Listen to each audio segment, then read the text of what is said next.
Hello and welcome to FPL Have a Beer, where I invite you to have a beer with me while I talk about FPL. Please like to help get the video out there, and please subscribe. I do a preview stream and a live stream once a week, and will continue to do so into next season. And please also check out channel memberships if you would like to support the channel even further. So this week I am delighted to be joined by one of my normal co-hosts. I think we've come to call him now. TriggerLips Nick, a good friend of the channel who's coming on for, I think this is your third appearance, isn't it, Roberto? Roberto, yep. AKA FPLYellowArmy, AKA co-host of the Form is Temporary podcast. And then our very special guest, appearing officially for the first time on the channel, is FPL D-Unit. Welcome, D-Unit. How are you, mate? I'm pretty good. Thanks very much, Gary. I'm very excited to be on here. Awesome. So what we're going to do in this one is normal stuff. We'll go through our teams and how we got on in game week 36. We will have a look at the fixtures. Very, very, very strange looking fixture list for next week. I don't know if you've noticed, lads, with very big points between the games because of the FA Cup and the Europa League final. Then we'll have a look at our tips and our moves, etc. for next week. Do put questions in the chat. The lads will have the chat open, and if there's anything interesting, you guys mind shouting out if we get any interesting questions or anything. Yep, we will do. And then towards the end, we're going to have based on Nick's recent rant, both on my channel and his own channel, a bit of a chat about the deadline, and then we're going to do a little bit about the end, about Mental Health Awareness Week, and we're going to share a post that FPL Fella had up this week on X, basically talking about which content creators make you laugh the most and things like that. Okay, so we'll start by having a look at Roberto's team. Roberto, would you mind reading the team out and telling us what points you got, and then we'll have a chat? Yeah, absolutely. So going into game week 36, I had just the one free transfer, and I had a bit of a sort of kind of consideration of, do I take a bit of a risk here? Because I was 23 points off the top 50k. I thought I need to do something different to try and gamble and maybe work it out. I had a red arrow in game week 35, and I was thinking I need a green, need to sort of take a punt here. And so I took a -4, and I thought, let's go against Mbumo with the captaincy, because everyone was going for him, it felt like. And so I thought, who better to do that and take that punt against someone that's playing the bottom of the table, who could potentially get the lowest points tally in Premier League history alongside Derby. And so I went for De Bruyne. Captain De Bruyne.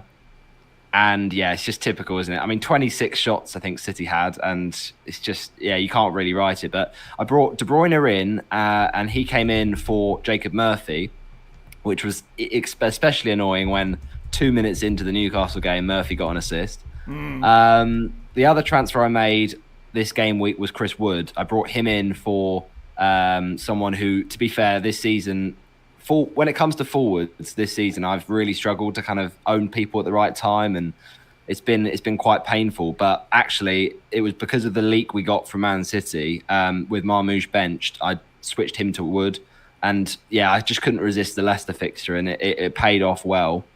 So although the -4, I think I ended up like breaking even in the end because of Murphy returning, but it wasn't the end of the world. The transfers were pretty decent, but the overall game week is what killed me. So one of the only positives really being Martinez, who was a big plus. So 8 from Martinez, my little differential for this week. Then I had 11 for Munoz, 6 for Vardiol, 1 for Bradley. He was one of my other differential shouts, because a lot of people had sold Bradley because of Trent sort of coming back and scoring against Leicester.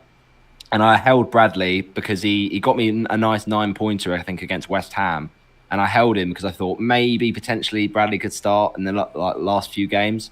And when he was confirmed starting by by slot, I was like, this is a perfect chance to try and, go against the crowd here. But I was so annoyed because I saw Bradley subbed off and I thought, well, hopefully Bradley will get subbed off before Arsenal score. And then when Martinelli scores that goal, I'm fuming. But yeah, it wasn't to be. But Sarr was 6. He's been such a good asset this season in FPL, but it's been hard to know when to own him at the right times.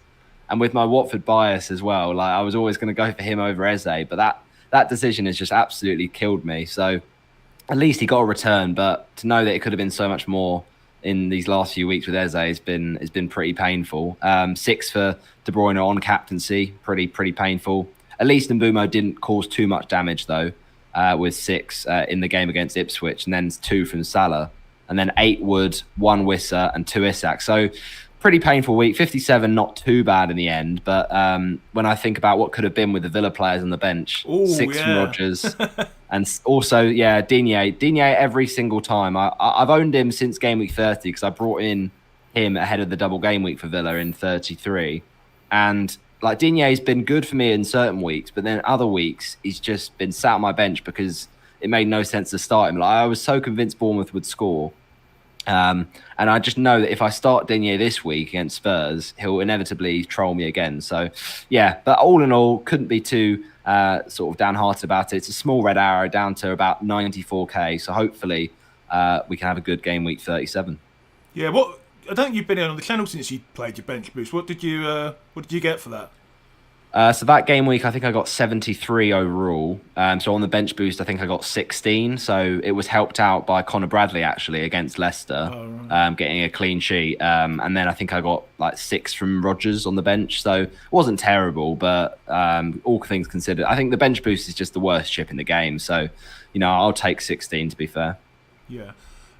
Please do tell me, I'm trying some new sound settings. Please do tell me if the sound is okay in the chat, or if there's any problems with it, let's say. Also, I'm sorry, Roberto, where did you say you were now in the overall rankings? 94k at the moment. 94k, so I am slowly catching up with you. Nah, I've got all confidence. Digne looks a great pick this week. Well, that's what I'm thinking, right? On paper, Nick, I mean, Spurs are going to I do think Spurs will still play quite a strong side because I think they have to go into the final with a bit of momentum. But from the set pieces, from attacking return point of view, I think, Digne could be a nice one this week. They've lost Kulusevski, haven't they? Is he out? Yeah, Kulusevski and Maddison as well, which is a massive loss. I mean, Spurs, going into that United game, I think more people were thinking United win that, to be honest. And I know D-Unit will be happy with me saying that. But I genuinely think United just find a way to win trophies. And we know what Spurs are like. So, they could defy the odds. But I think Spurs might struggle this Villa game. And then it's not ideal preparation for the final. Okay, let's have a look at D-Unit's team. There's a bit of a story behind... Listen, do you want to tell us a story before you actually go over your team? I was on your deadline stream on Saturday, wasn't I? And the cards told you to do a certain thing. Maybe you could explain in case no one has watched you before what the cards are as well, mate. Yeah. So look, I just on Roberto's team real quick. Luca Dean, a really interesting pick this week. I looked into like defenders this week, and I actually think Cash and Konza are probably better picks, both 4.4 mil, only because of the fact that they're probably 95% chance to start. Whereas Luca Dean, I reckon, just judging from his minutes the last 4 or 5 weeks, is a 50% chance, I reckon, to start on the bench and Marston to start. So that's the only thing I'd say about Luca Dean. If he starts, he's going to be fantastic, I reckon. But he is also the ultimate FPL troll as well, isn't he? So if you put him in, he's bound to do. Yeah, exactly. It's interesting though, and I agree with you, D-Unit. Like for Villa players, you aren't picking Digne. Like if we're going straight fresh and buying a Villa defender, you're going for a Konza this week. But from an attacking return perspective, if Digne starts, and I looked at the clean sheet odds as well. Rob T FPL always puts out some great stuff about that. And at the minute, Villa's clean sheet odds are higher than Arsenal's. And I've got Saliba. I've got Saliba on my bench, who I'm thinking maybe I start him, maybe I start Digne. So it'll be interesting to see which way I go with that one. Okay. Yeah, I know Gary probably disagreed with me. I reckon Newcastle Arsenal's a 0-0 draw this week. A draw suits both of them perfectly. I don't know. Going by the narrative that's going around, I reckon have we beaten them 3 times this season? Yeah, I reckon. Tottenham have beaten Man United 3 times this season as well. Well, I won't necessarily go with that narrative, but I will go with the narrative. I think, particularly if we win the 2 games, we can get second place still, can't we? So yeah, I reckon we'll be up for it. And I also kind of hope Isaac does nothing, because I think Isaac won't do anything. I know that it's narratives, right? We all always like to create narratives, but I'm probably going to sell Isak this week. And although his record against Arsenal is particularly strong, I also think Isak's recent form has been concerning. So I think selling Isak this week does make sense. Yeah, I mean, my reason is not that. It's nothing to do with FPL. I just don't want him to get Arsenal's interest up even more. You know what I mean? I'm sure he's not going to go there, but all right, Dean, I'll get your team up, mate. Do you maybe want to go over, before you actually read out the team, maybe go over what events conspired to you triple captaining Haaland? Well, for all season long, I've had exceptionally good team value because I've made aggressive early trades, and I've been. That's the reason why my rank's so high, is because I've got on players that have been good before they've been good, really, and just reading the fixtures and just having a really good play on them. Unfortunately, my chips outside of the assistant manager chip, my assistant manager chip got me 56 points, which was really good. But Really good. I missed out on the triple captain Salah, and originally I would have done that in 24. Now, if I look back at it again, I probably should have just done triple captain 24, assistant manager 25 to 27, and then I would have just still had the suckiest bench boost you've ever got going. But 8 points for my bench boost and triple captain combined with 2 chips feels pretty bad. If I'd had any kind of luck with those 2 chips, I 100% would be inside the top 1K. But it's incredibly, here we are, 6,000 odd. It's incredibly Still pretty impressive. Incredibly impressive you've got that high without having used the triple captain and the triple captain and the free hit. That's what you got left in it. I know. And like, there's weeks where I've actually thought about playing my triple captain and other things, and I probably should have, because I would have got more than 2 points from the chip. I mean, the good news is, it was really funny because someone said, Rahi's like one of these blokes. He's unfortunately out at the moment, so he can't join us tonight. But he always watches all my deadline streams, and he deliberately. I don't know if you can pick it up with me when he asked the question, Cunha versus Haaland for the triple captain, and Cunha been coming up on this bloody card all night. It's the biggest troll I've ever seen, and for once it backed against Cunha. And I was actually scared that it was going to go Cunha, because I probably would have changed it to Cunha, and I would have got 000, which would have been even worse than 222. So, do you want to explain your card for anyone who may not be aware? It's like your trademark special thing. Yeah, it's a calling card. So people come on my streams, they ask for like a coin flip essentially. It's one side is just the logo of my channel, and then the other side's just my contact details. And essentially, people just ask questions, and it's actually had, unfortunately, the card I used last week, it was the first time I'd used that card. And to be honest, it got some things right, but it got some things massively wrong. Like, it said that Kevin Sade was better than Alanga, and I went Kevin Sade, which was brilliant. Nice. But then it also kind of went triple captain Haaland over Mbeumo. So I missed out on 4 points there. But in reality, I'm not even too disappointed by it, because even if I played it on Mbeumo, 6 points from my triple captain is still unbelievably meh. So I just feel like the person that kept on asking triple captain Sade, I should have listened and flicked the card on that, because I would have been a lot happier if I'd done that. Yeah, triple captain Sade would have matched the Isak triple captain in game week 32. So, yep, would have been much happier with that. It was weird. I saw your bench, and like, I was looking at my bench this week, and obviously I had Dan Burn on there. I had Raya. In fact, my bench combined this week for 16 points.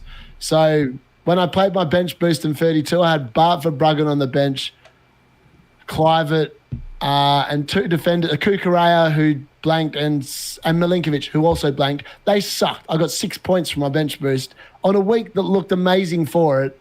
So sometimes I think it's just pure luck with those ones. Like bench boost, I agree. I don't normally have the best luck with bench boost, but I've never had a failed triple captain before. So that was hard to take. But other than that, the team actually went pretty good. So for once, Bart Simpson came in and did what was on the tin and actually performed, because when I needed him in 32, he went missing against Leicester for 2 goals. In game week 34, you might as well have just written him an obituary.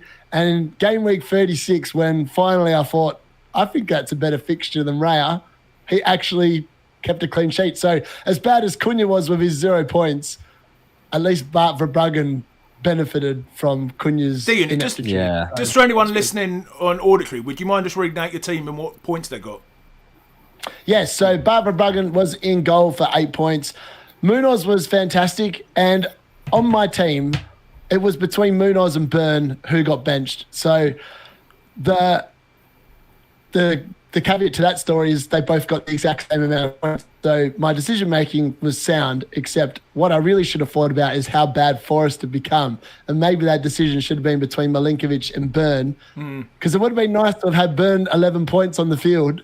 I mean, let's be honest. It would have actually been a green arrow, like into the top. Let's be honest. I think before the game week, you would always have started Milenkovic. I think maybe you're just cursed against Leicester though, with the Bart Verbruggen nonsense, and now Forrest.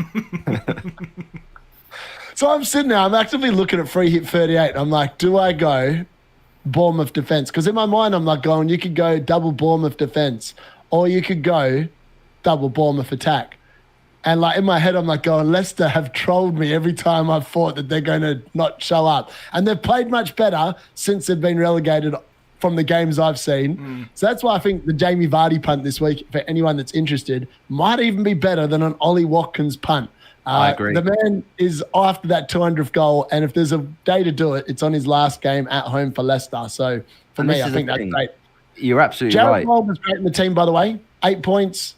Again, that's his 4th week in a row returning, and you wouldn't bet against him against Nottingham Forest this week, and then Ipswich in the last week. So he's a great asset. Mo Salah, Gary would potentially notice in the WhatsApp chat, someone sent a photo of Mo Salah in what looked like a spa, clearly not training, looking like he's on the beach. And I'm just intrigued to know what you guys think about Mo Salah, because all my people ask me, can you sell him at this point in the season? I don't think so. I mean, for the final day, I think he's one of the best captains. So I think sell him now, especially with the way Brighton... I know they kept a clean sheet last week, but the way Brighton defend, especially at home... This photo, I don't know if you've seen, he's there in the middle with some... I can't bloody see it because of my green screen. Green screen. That's him. He's in like the middle of a pool with a load of other blokes. Yeah, I reckon it's just a chance for Salah to get his abs out. That's what it is. Yeah. Well, the comment associated with that picture was, is he rested or is he just not training? What's the narrative you're writing there? Well, I think like to think they're all on the beach now, aren't they? It's not just Salah.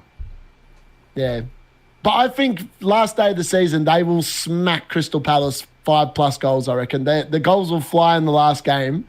But I think potentially, if you were on a free hit, you could potentially move Salah out this week.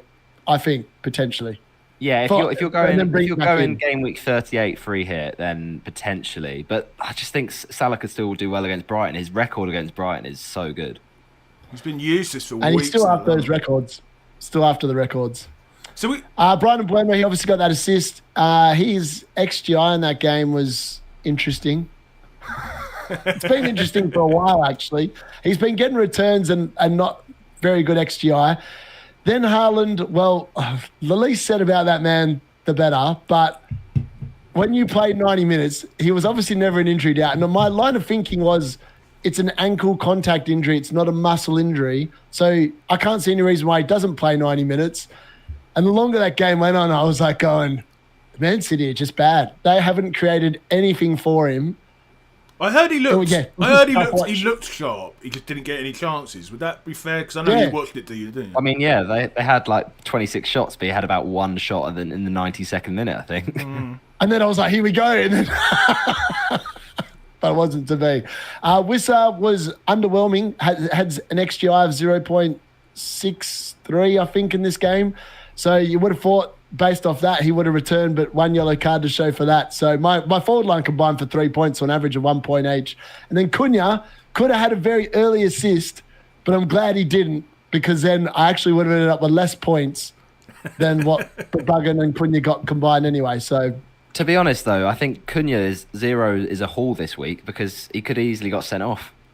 oh yeah, 100%, 100% he could have been sent off. I think that's probably why he got taken off now. Some people worried about him, and honestly, Cunha in my team, I bought him for 1 week, and I think this is the story of Cunha. The first time I had him, he was amazing, got me lots of returns, and then I sold him on wildcard, and then I bought him for the 1 week against Tottenham where he played 45 minutes, got injured, then he was banned.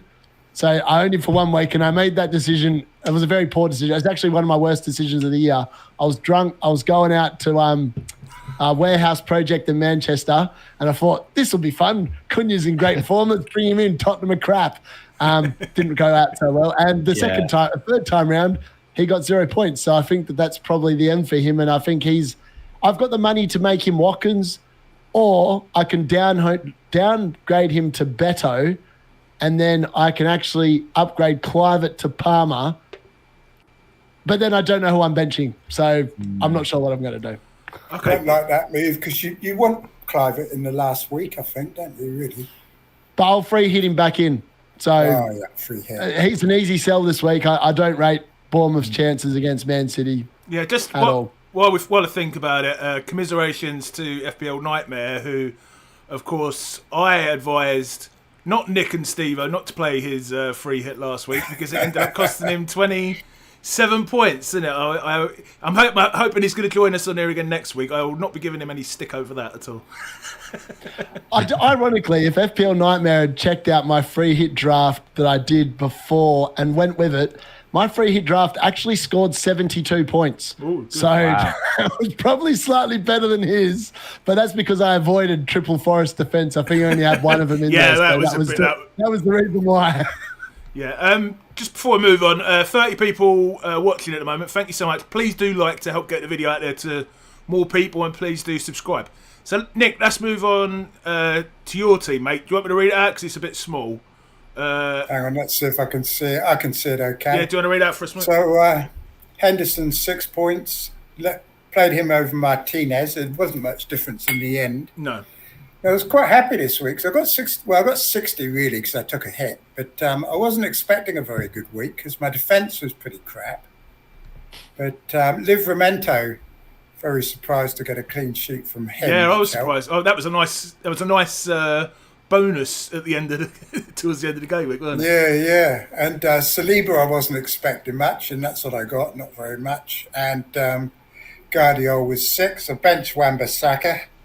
And as usual, I've beaten all of you on my bench because I think I've got at least 20 points on my bench. I've got 27 points on my bench. No, what a bench boost! You'd have even more. Wow. You'd have even more though, Nick, if the assistant manager, sitting on the bench with his substitutes actually was on the bench. Yeah. 22. Yeah. And Bowen did good as usual. He's been quietly ticking over every week for me. It's I don't think he's got double figures yet, but he's like 8 or 9 every week, isn't he? And Waymo captain. Yeah. And he's great for next week or last week. Yeah, the Ipswich game. Yeah. Sarr done okay.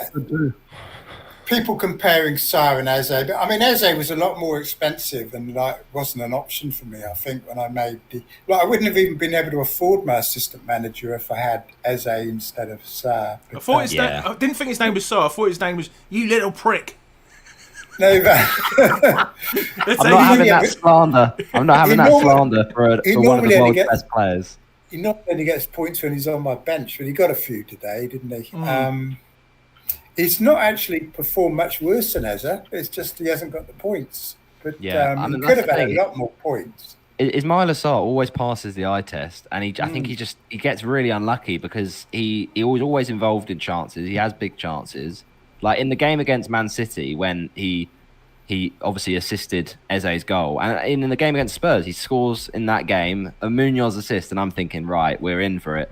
And then it's the most ridiculous of VAR decisions to wipe that goal out. I mean, madness. And then Eze scores. Very unlucky for weeks. And Eze's been outperforming his usual self. I mean, he's normally missing it. Yeah, he was useless earlier on in the season. Yeah, exactly. It's just exactly. really, I think. Variance, as they call it. Yeah, Salah, been hopeless for ages. Ever since he signed his new contract, been rubbish. Isaac, I didn't see the game, but didn't do much, did he? No. And Visser won, and Chris Wood. I bought Chris Wood in over Cunha and Visser. I only got Visser because Marmouche was out, so I got Visser in for a hit. The Woody Woodpecker. Yeah, I got him same in. as me. Great minds think alike, Nick. I just thought it was quite obvious in the end. Just like the fixture, basically, wasn't it? Just a fixture. And he only really had the one chance, though. Oh, no, he didn't. He had a couple, didn't he, in the first half? Yeah, he had a few in the first half. I thought he'd definitely score. He had that header that we put over, and I think he had one where he just didn't quite connect with it properly, and then I think like bobbled it over the bar. But yeah, I think people are sleeping on Chris Wood. I think not enough people have brought him back in, and the last two games are so big for Forest. I don't think he's scored in the last 3 games. We'll see later on when we look at our teams for next week. And were you all right with Guardiola with 5 when you could have? Yeah, I was, because supposing City had won 5-0 and I'd got you said 15 points or something from him, everyone else would have been getting about 50 points from their triple captain on Haaland and all the De Bruyne points. So I was quite pleased when I saw it was 0-0. But surely you're looking for more than 5 though from your assistant manager. Obviously, but I mean, I'd already picked him from the game before. Was there any temptation to? Obviously, I know you'd picked Guardiola, but was this the last week of Pep? No, I've got him this coming week as well. Oh, okay. Was there any temptation to go for like a table bonus manager or? No, because I didn't have the transfers, and it's just not worth. I just don't think it's worth. I mean, my chips so far this season, I've got 29 from Salah, 29 extra, but only 6 from a bench boost, and I've only had 14 from Guardiola in 2 weeks. So I'm only going to end up with 20, 25 points from my assistant manager. So it's kind of equaled out in the end. Yeah. But, I should have played it in 25 like D-Unit said. I've got my triple captain 24. Yeah, I do think like the assistant manager this season, as much as it's like been for some people, if you went for like Glasner, for those 2 weeks where he got 20 points, if you went for him, and you went for, let's say, an Emery or a Moyes in 24 and 25, then it's gone well. But outside of those people, generally the sort of gain from the assistant manager has been pretty low for the majority. So I don't think. I think we overplayed just how impressive this impact of the chip has been. I think it's quite minimal. So actually, you getting the points you said about Nick, potentially 20 to 25, I don't think is that different from most people. And the other thing is that people who got more weren't able to have 3 players from teams that were in those double game weeks. And so that kind of takes away from maybe their scores outside of the assistant manager. So my strategy was just not to give any resources towards it, just stick it on Pep and forget it, basically. I mean, I'm not even confident they're going to beat Bournemouth, to be honest. But if I get 9-10 points, I don't care. I wasn't going to spend transfers on it. I'd be really tempted if I was you to play to move your assistant manager chip this week. Having been one of those people that I went in and backed in Moyes, and then I moved it to Emery, and I took -4s both those weeks to do it, and then I moved it to Glasner in the last week. You just got lucky though, didn't you? You picked the right. It's pure skill. I think as well, even if you look at the assistant, every week, I think there's been bar the Eddie Howe week in 31 and 32, the assistant manager the table bonus has absolutely destroyed the people that have played it safe. Almost every single week, a table bonus manager has come up with a 20-pointer. Yeah, And you've got to pick the right one. true. You've got to pick the right You've got one. to pick It's them, easy exactly, saying yeah. after the Well, event. but this is the thing. Like, I think that there's so much about people saying, "Oh, go safe and just pick the manager you know is going to win." But the way the Premier League's been this season has been pretty unpredictable, I think. So, like, you go for look as an example. I went for I had the same as you unit. I had Emery in for Moyes after 24, and that went really well. And I'm thinking, right, I could get to 40, 45 points here. In the final week, I switch Emery out for Arteta against West Ham, and he gets 0. So, like, sometimes I got the Glasner pick, baby, and I got 20 points to finish. But like sometimes you can try and play safe, and it actually gets 0 points because there's no table bonus. Yeah. So I think like the upside is huge. Like, for example, even I would never have picked Rusk or Ruud van Nistelrooy on the weekend, and how they got 10 points and those guys got 5 is just, I still don't understand how that happened. Who should I change it to this week that's going to get me 20 points? So there's 7 managers of table bonus this week, and I can rule 3 of them out straight off the bat for you. So Amarin and Postecoglou have 0 chance. Do not move it to them. They will get 0 points. Like, they will just get spanked. If you want the safe managers this week, it's Unai Emery, and it's what's his name, Maresca from Chelsea. Not They're 2 wins, guaranteed 2 wins, 100%. Not worth 4 points. Swapping a 10-pointer to it would only really be a 6-pointer if I did that, and that's if they do win, which isn't guaranteed. But this is the thing: if you go for a table bonus manager, you could pay back the hit, couldn't you? Yeah, or you could end up on -4 and 0 points. So this week, I think Graham Potter's probably number 1 with that Forest fixture at home. I don't think Forest are winning that game. I cannot see the way Forest played against Leicester. Leicester should have won that game if they had any more conviction in front of goal. The last 20 minutes, Forest are on the ropes. And I think if they go to London Stadium and play anything like that, they are going to lose that game quite comfortably. Then I've got Iraola in second. Now, some people would probably say that Herzler might justify being in front of them, with Brighton obviously playing at home against Liverpool and Liverpool being pretty bang average. And then potentially Rusk actually comes in at number 4 because So I think... Just give me one. Which one? Give me one. Give him one. So we can laugh at you Potter. next You've week. got the space for Potter. Bring in Potter. 100%. Okay, Potter. Right, that's the one you're going with. Okay. I think So you have to. It's because it's West Ham's last home game as well. Yep. Yep. Oh, lads, I'm going to just quickly say hello to people. I'll be happy because Bowen will get lots of points. I don't care. I'm going to be happy either way, I think, with that one. Quickly going to say hello to people in the chat because I forget to do this at the And start I've got to play Wan-Bissaka. every single week. Hello, Andrew, FPL Nightmare. Hello, Sparta. Hello, Ricky. Hello, Oisting. Hello, Combe saying Isaac to Watkins is my transfer this week. I'm also looking at Cunha to Vardy for a -4. I've gone off Salah to Palmer. Time for a forward punt. What do you guys think of them transfers? I love that. I think Colm, that is a great. I love the Cunha to Vardy switch. I think Vardy could be the one this week. The Isak to Watkins, obviously, I think everyone's going to do if they haven't already got free Villa. I've already got free Villa, so I can't get Watkins in. But the thing about Watkins, obviously, if you look at from a fixtures point of view, I think Tottenham, I think they will play at strong side this weekend, Spurs, just because they need to go into the game with momentum. But I still think the United game is fantastic for Watkins on the final day. It's just I'm not so sure about Watkins across the season. Like, I've looked at him a lot of the times and thought, maybe. And I know he's obviously now Villa's top scorer in the Premier League, and obviously he's got the form from the last game. But I'm just not so confident about him personally. So I think maybe Isak to Vardy, if you're really feeling punty, which, to be fair, I might be this week. Or maybe someone like a Beto at home to Southampton. I mean, you talked about it before, but I think Everton will want to go out on a good note in their final Goodison game. Just say hello to a couple more people. Thanks, Roberto. Hi, Kanji. Hello, Nightmare. He's saying he agrees. Thinks Potter is the best assistant manager, especially after I can't pronounce the bloody guy's name. The guy who went in the hospital today. Best wishes to him, by the way. He's in an induced coma. Did you guys see that? Yeah, that's correct. Yep. Yeah. So, okay.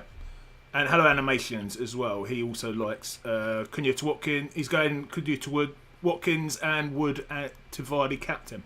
Okay, we'll have a quick look at my team from last game week. I was pretty happy. So I was on D-Unit's deadline stream when all the news came out about Haaland starting and blah blah blah, and I sort of kept my cool. I didn't get swept up in it. Unlike some people, no offence to D-Unit. But saying that, my transfer was a waste because I should have gone Marmoush to Visser, but I did actually make the transfer slightly before the news came out. Do you know when we were doing the deadline stream, D-Unit, I thought I don't want to leave it to the last half an hour in case I forget. So I hid it when we were streaming, and then about 2 minutes later, the leaks came out. But, I mean, it was a much of a muchness because Mateta didn't do anything either, did he? So my team... Let's be real about this, Gary. Let's be real about this, Gary. You got FOMO, didn't you? With Haaland. He did. I did, but I didn't get that much. I didn't make the move. Yeah, but I know what you've been like this season, Gary. In so many of your videos, you've said, I brought this player in not because I want to bring him in, or not because I think he'll score points, but because everyone else is doing it. Sheep mentality. No, he's joking. I never do that. All right, let's have a look at. But I'm quite happy. All I'm focused on now is the top 100k. I don't care about anything else. By the way, to D-Unit's in about 6. Where are you now, mate? I should have asked you and Nick your current rank. You're all above 6,351 with 3 hit left to play in 38. Nice one, Nick. 43k, I think, something like that. So you're all bloody above me, but I am slowly closing down. Look at that, lads. 124,000, highest rank of the season. I think 10, maybe 15 points off top 10k. Right, quickly do my team. Martinez with 8, which is lovely.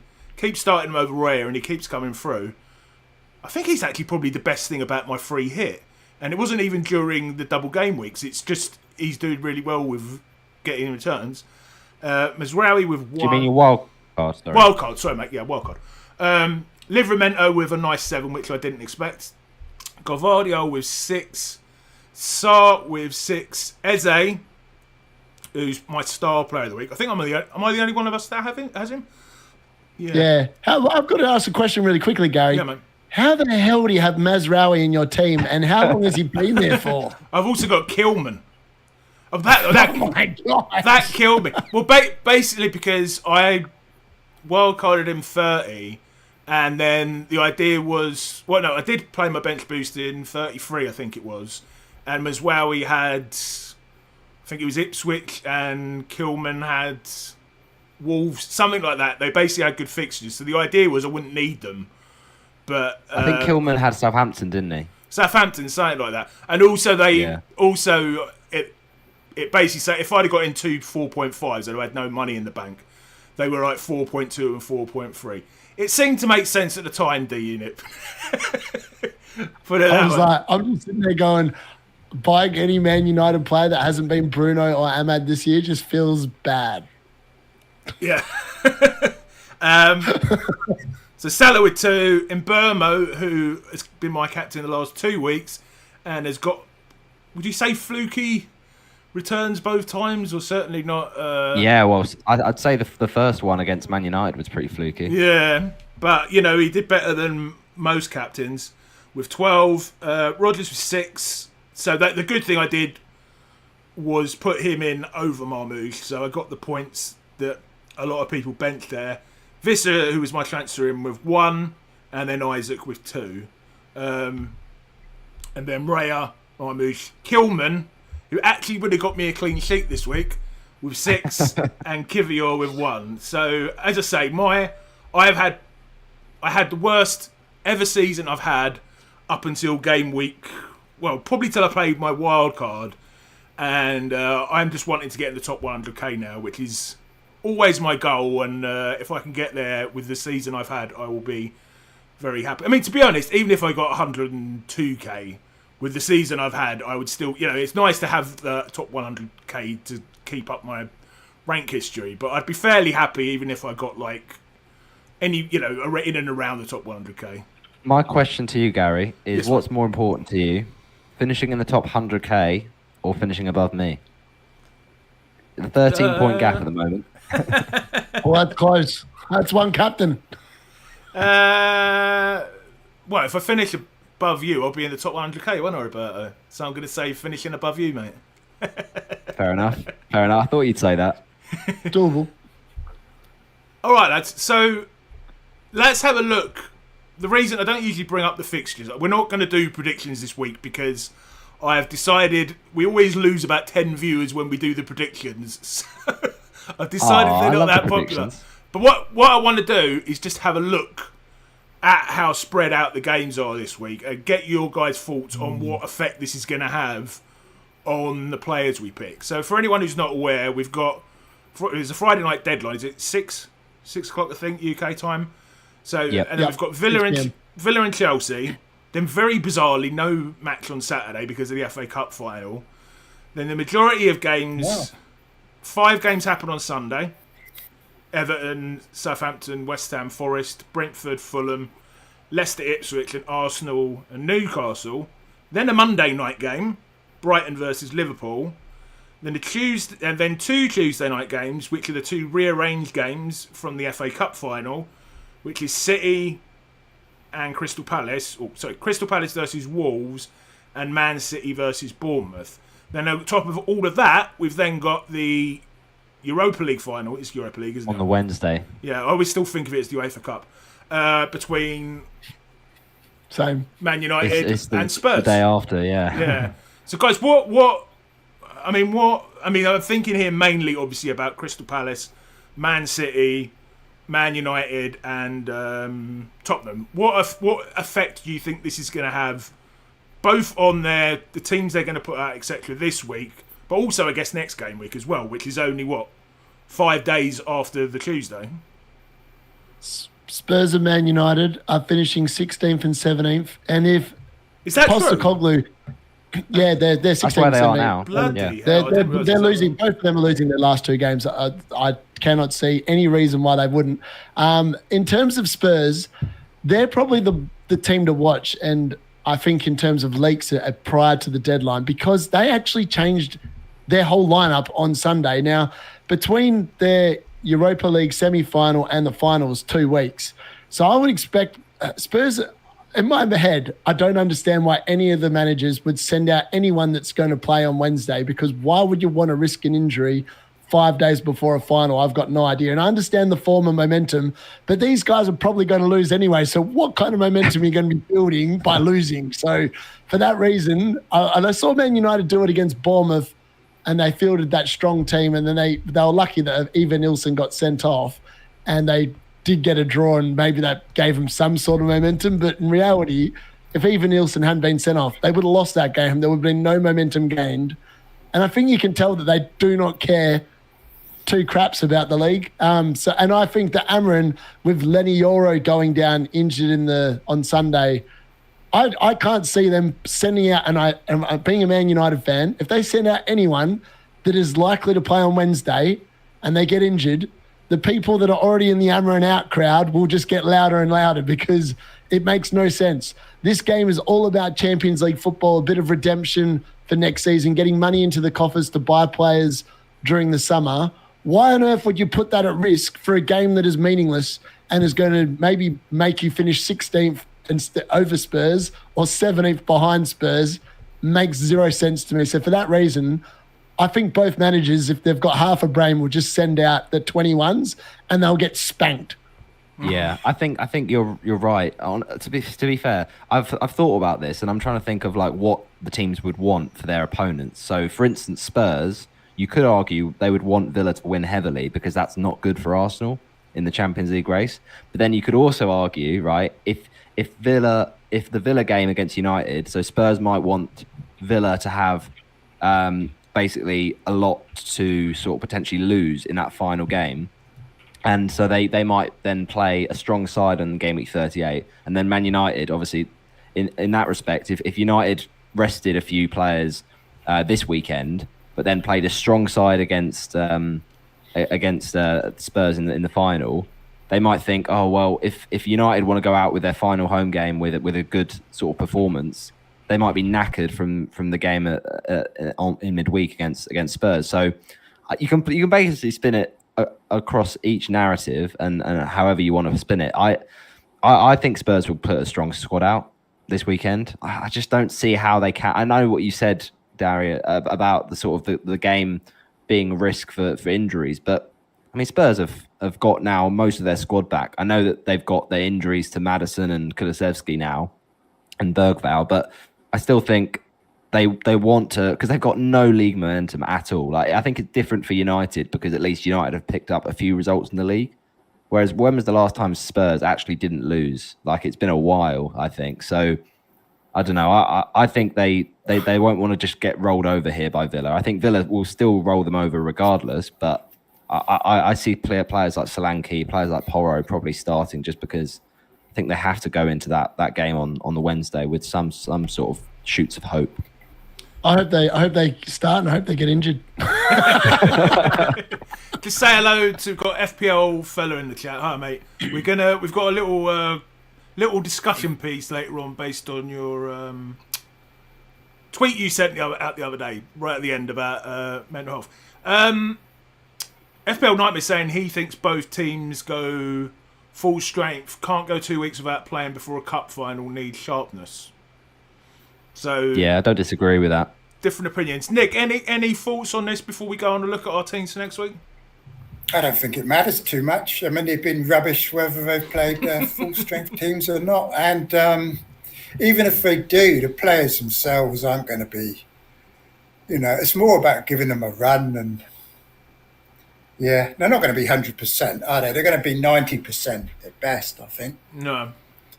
And their opposition are highly motivated, aren't they? I mean, Aston Villa, this is the biggest game of the season for them, pretty much, isn't it, in the league? So yeah, and Darius as well makes a really good point about Palace. Same with Chelsea. I mean, it's a must-win, isn't it? So it's a huge game for Chelsea. But like Palace, do you remember when Palace had their double game week because they had the FA Cup game, and then they rested loads of players against Arsenal.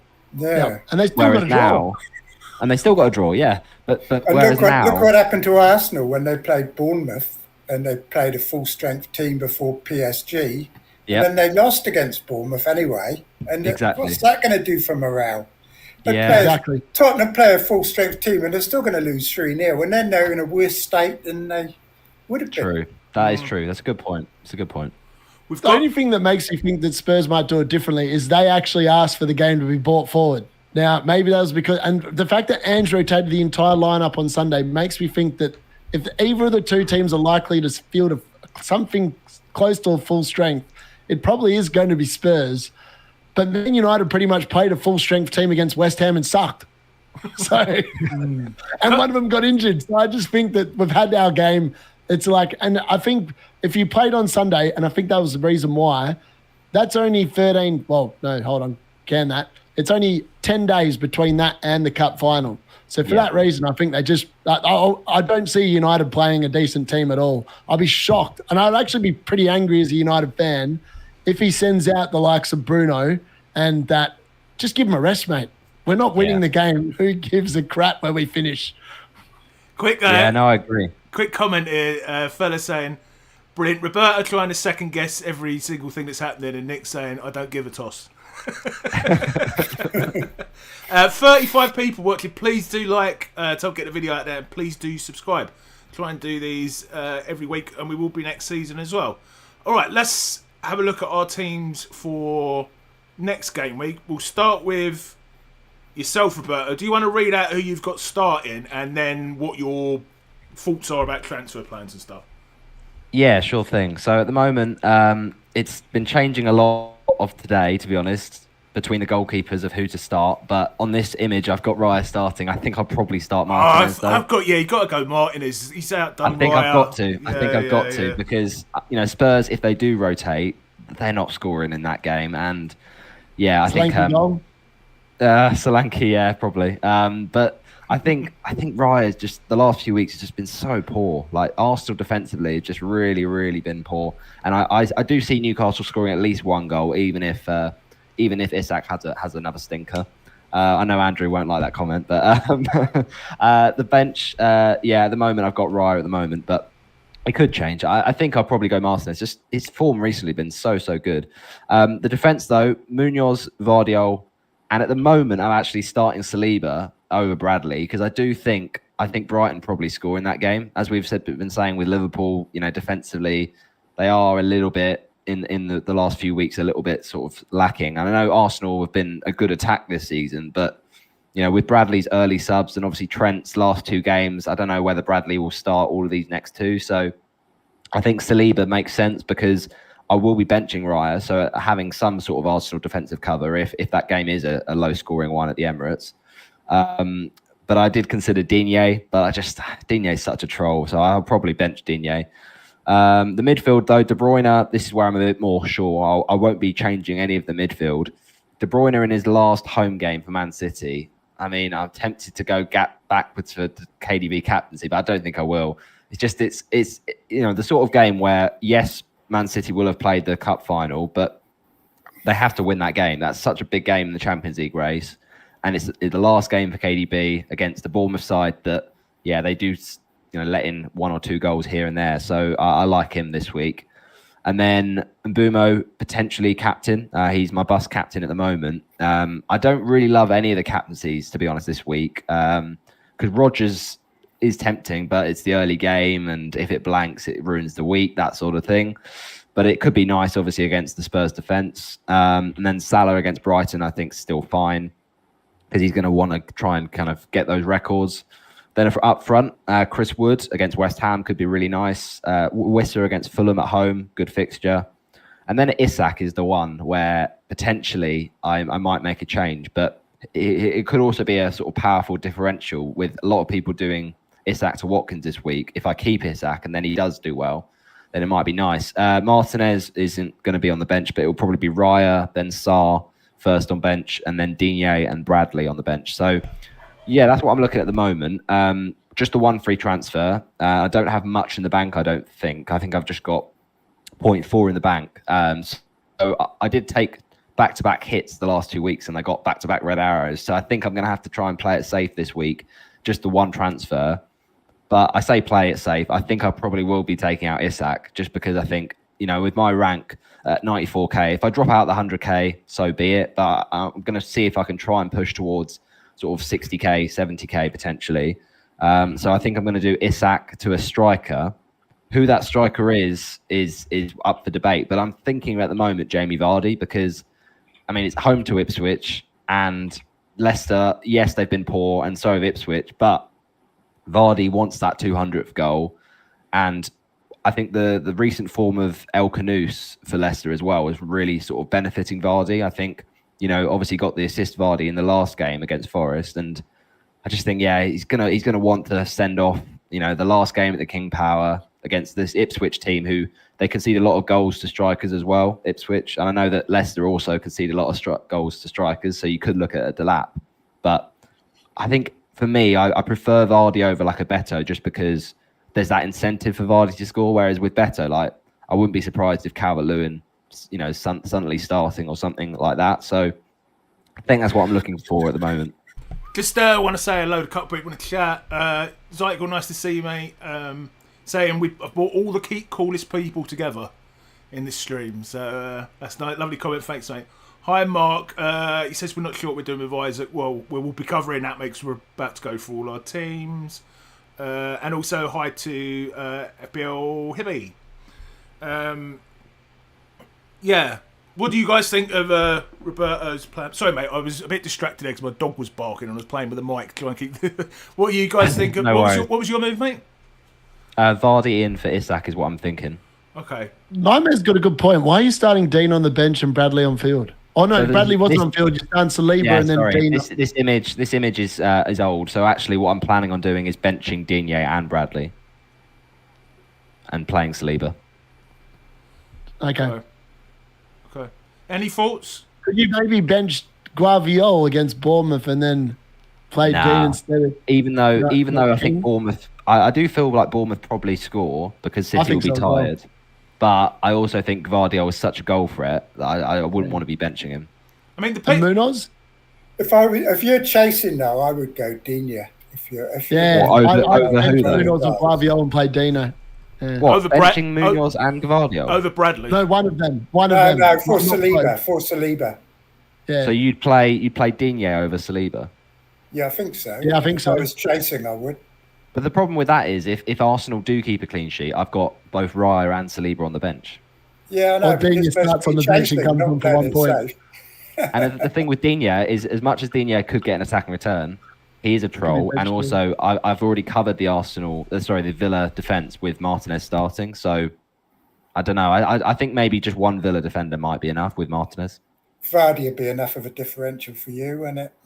Yeah, exactly. And Digne's ruined me all season, so I don't expect to put faith in him now. He's going to ruin you sitting on your bench.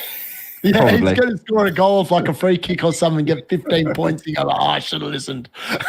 Probably. Be like Andrew last week. You see, you've got to listen to us. Yeah, you will come to regret not listening to me and our advice. We give the best advice on this stream. Not at all biased in saying that. So not tempted by Watkins. Watkins is the darling. Well, of I'd have the to sell. I'd have to sell one of my Villa players to get Watkins. That's the problem. Oh right, yeah. That's yeah. probably Everyone who's got through Villa players is talking down Watkins. Yeah. Watkins. I put out a tweet. Yeah, I think it was yesterday. I put out a tweet, or it might have even been today, saying everyone's hyping up Watkins, but they're forgetting about a certain man. And then I just had like the GIF emoji of Vardy just like shushing everyone. So yeah, I think people are just over hyping Watkins a bit too much. Manon saying that hi mate, by the way, Digne is the troll of FPL 100%. I've never had a worse experience with a FPL player than Digne. But there's always time to prove you wrong, isn't there?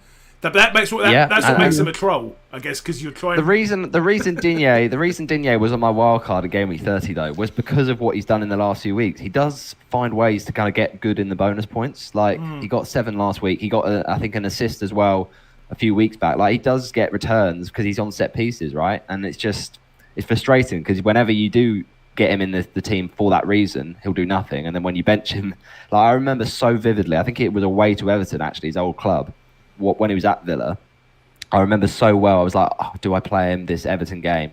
And I decided to bench him. And that was the week he scored, or he got an assist and a clean sheet for like something stupid like 16 points, not first on my bench. So there's been previous heartache, but I still go back. It's like the girlfriend that's dumped me, and I still go back. So yeah, the toxic girlfriend, but she's really good looking, so you end up you end up back there anyway. Toxic girlfriend. Let's not be sexist, or boyfriend. Okay, right. Let's have a look at D-Unit's team.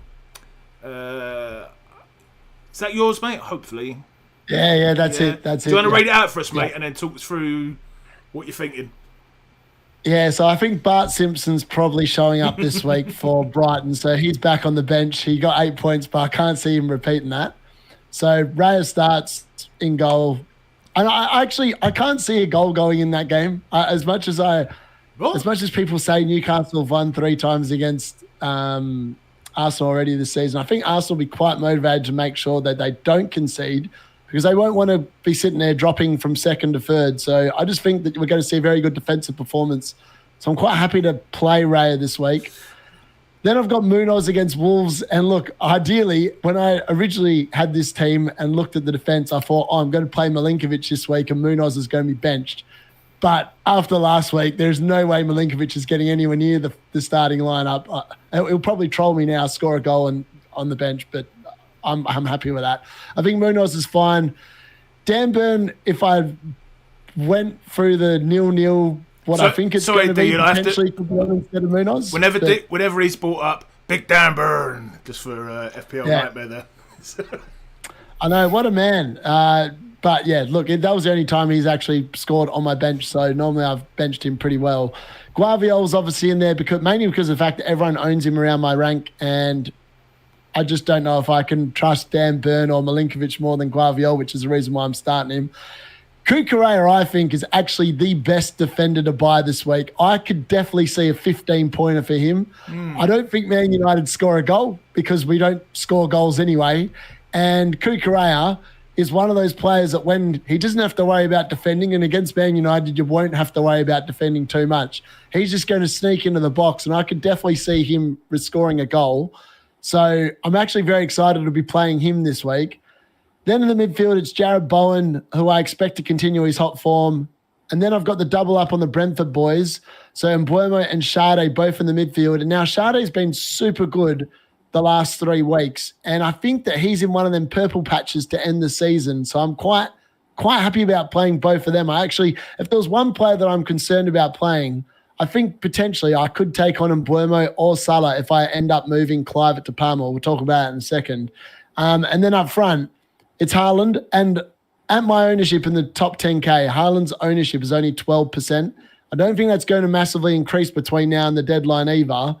So for that reason, I think he's safe in the team because I really want a differential in that forward line that has the capacity to go big. And if City do actually show up, and the last time Haaland played against Bournemouth, he obviously got injured in the FA Cup, but he looked amazing in that game in terms of getting into the right spots, getting the chances. If he gets anything like that against Bournemouth, he's going to put away a couple of goals. So I'm quite happy for him to stay, and I'm glad he's in there instead of Marmoush. Wissa's pretty good against Fulham. Again, he just gets up the XGI every game has been consistent for like the last 7-8 weeks. I expect him to return there. And Cunha's the one that almost realistically will be gone. Now, the options for Cunha, and I've thought about this significantly, I could just play it safe and bring in Watkins. Now, Watkins at the time of me saying this has been transferred in by 225,531 managers. So I'm hedging my bets there and pretty much protecting rank by bringing in Watkins. A lot of people probably are going to be captaining him as well. And I've got the money in order to move Cunha to Watkins. And if anything, I probably should just ask the card whether I bought in Watkins last week would have saved me a transfer this week, but that's neither here nor there. But I could go and just be like, if we get leaks that Spurs are fielding a full-strength lineup, maybe there won't be that many goals in the game, and Villa will prioritise just making sure they shut Tottenham out. In that case, I think I'm likely to take a bit of a rogue punt. And I could go Jamie Vardy and get on board with the Vardy party, and I definitely feel like Vardy is going to return this week. Like, Ipswich and Leicester are garbage defensively. I can't see any reason why they won't score. And if there's a narrative, last home game, it's a very good narrative. Maybe people are bigging up. FPL Nightmare waffled on about Stuart Pearce before, but Stuart Pearce is like, look at him, man. He's the dude that rolled up to Man City's dugout with a bloody teddy bear or whatever, wasn't it? So I don't think you can read too much into that. But but then you've got Beto, and Beto looks like a great option as well. Now, Goodison Park, last game ever there. Everton will want to put on a show against what has been the worst team in the league by some distance for the majority of the season. Now, I will say that under Rusk, Southampton have actually looked, I don't know if it's because they've already been relegated, but they've actually looked fairly decent, not completely horrible like they've looked at stages this season, but they've looked better. But I think Beto, I don't think, unless Let's Talk FPL has got into David Moyes, Calvert-Lewin will be nowhere near that starting lineup because the dude is a flog and he won't score any goals. So for that reason, Beto, I think for me, looks really good. So I could actually move Cunha to Beto and then Kluivert to Palmer. But then I don't know who I bench. And this is my quandary because I was talking through with a few boys in my WhatsApp group chat, and I actually don't know who I would bench. If I bought in Palmer for Kluivert and Beto for Cunha, I don't know who drops out of that front eight. I don't think you could bench any of them. That's the problem. Yeah. So like in my mind, I'm like, the smart bet would just be Cunha to Watkins. Don't think about it. Protect the rank from every other idiot that's bringing him in. If he blanks, then who cares? Because no one's gaining rank on me anyway. Yeah. It might be the smart move. I'm not sure. I'll probably flip that on a card on Friday night, and I'll definitely be looking at Spurs lineup. But I expect Spurs to get thumped by like 4 goals. You've got plenty of differentials already, and Watkins is good next week as well, remember, whereas Vardy isn't. So it's not just 1 week. Vardy is great next week. Free hit 38. Vardy's going to score against Bournemouth. Bournemouth. He loves playing Bournemouth, just saying. Yeah. But yeah, it's a 1 week punt for me. So, like, because obviously free hit, honestly, I will be bringing Watkins in on free hit versus Man United. Yeah. We got to keep remembering that you're on you can do whatever you want this week because it doesn't matter for next week. Oh, yeah, that's right. Yeah. So there's so many good forwards next week as well. Like a Van Linson against in Leicester. that case, get Vardy. Get Vardy in that case if you're on a free hit. Lads, a few people, Coleman, a few people have said about Isaac's injury. Do you think? I mean, I think he's playing with one. What injury? I think he's playing with one. Didn't someone say he had a slight muscle injury? He's going to have an operation or something during the summer. Oh, there's lots of players like that, though, isn't there? They just play all season and then they have a little procedure in the summer. But to be honest, like Gary, I don't know if you've noticed it as a Newcastle fan, but I think ever since the game against Crystal Palace, I think he's not been the same player. Is that just me? Well, Nightmare can tell us what he thinks. He watches more Newcastle than I do. But I don't think he's the same player. I don't know what it is. I mean, it's not as if he looks like he's lost pace or anything. Just maybe a bit of confidence, would you? Yeah, because he played so well in the Man United game. He played so well, and he set up that really good goal for Tonali. I mean, but then against Palace, he just didn't look the same. The thing is, when you've got an injury like that, even if it's not necessarily affecting your pace, it might just affect your mindset. You know, I'm not going to stretch that little bit, or I'm not going to do. You know what I mean? They had a lot of fixture congestion, didn't they? And he played every game. It's eased off a bit now, so hopefully he'll be able to manage whatever it is. Fun fact for people, for game week 38, how many goals do you think in his whole career Isak scored against Everton? None. He's only scored one. I was going to say, I actually think that everyone's saying it's a great fixture for Newcastle on 38, but Everton actually have the 4th best defensive data in the league.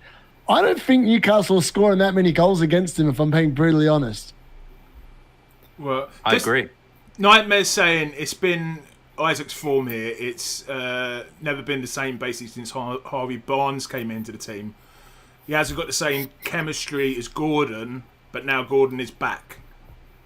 Yeah, that makes sense. Do we think Gordon starts the next few? Because the way I've looked at Gordon, I mean, he's not been playing the best, has he, really?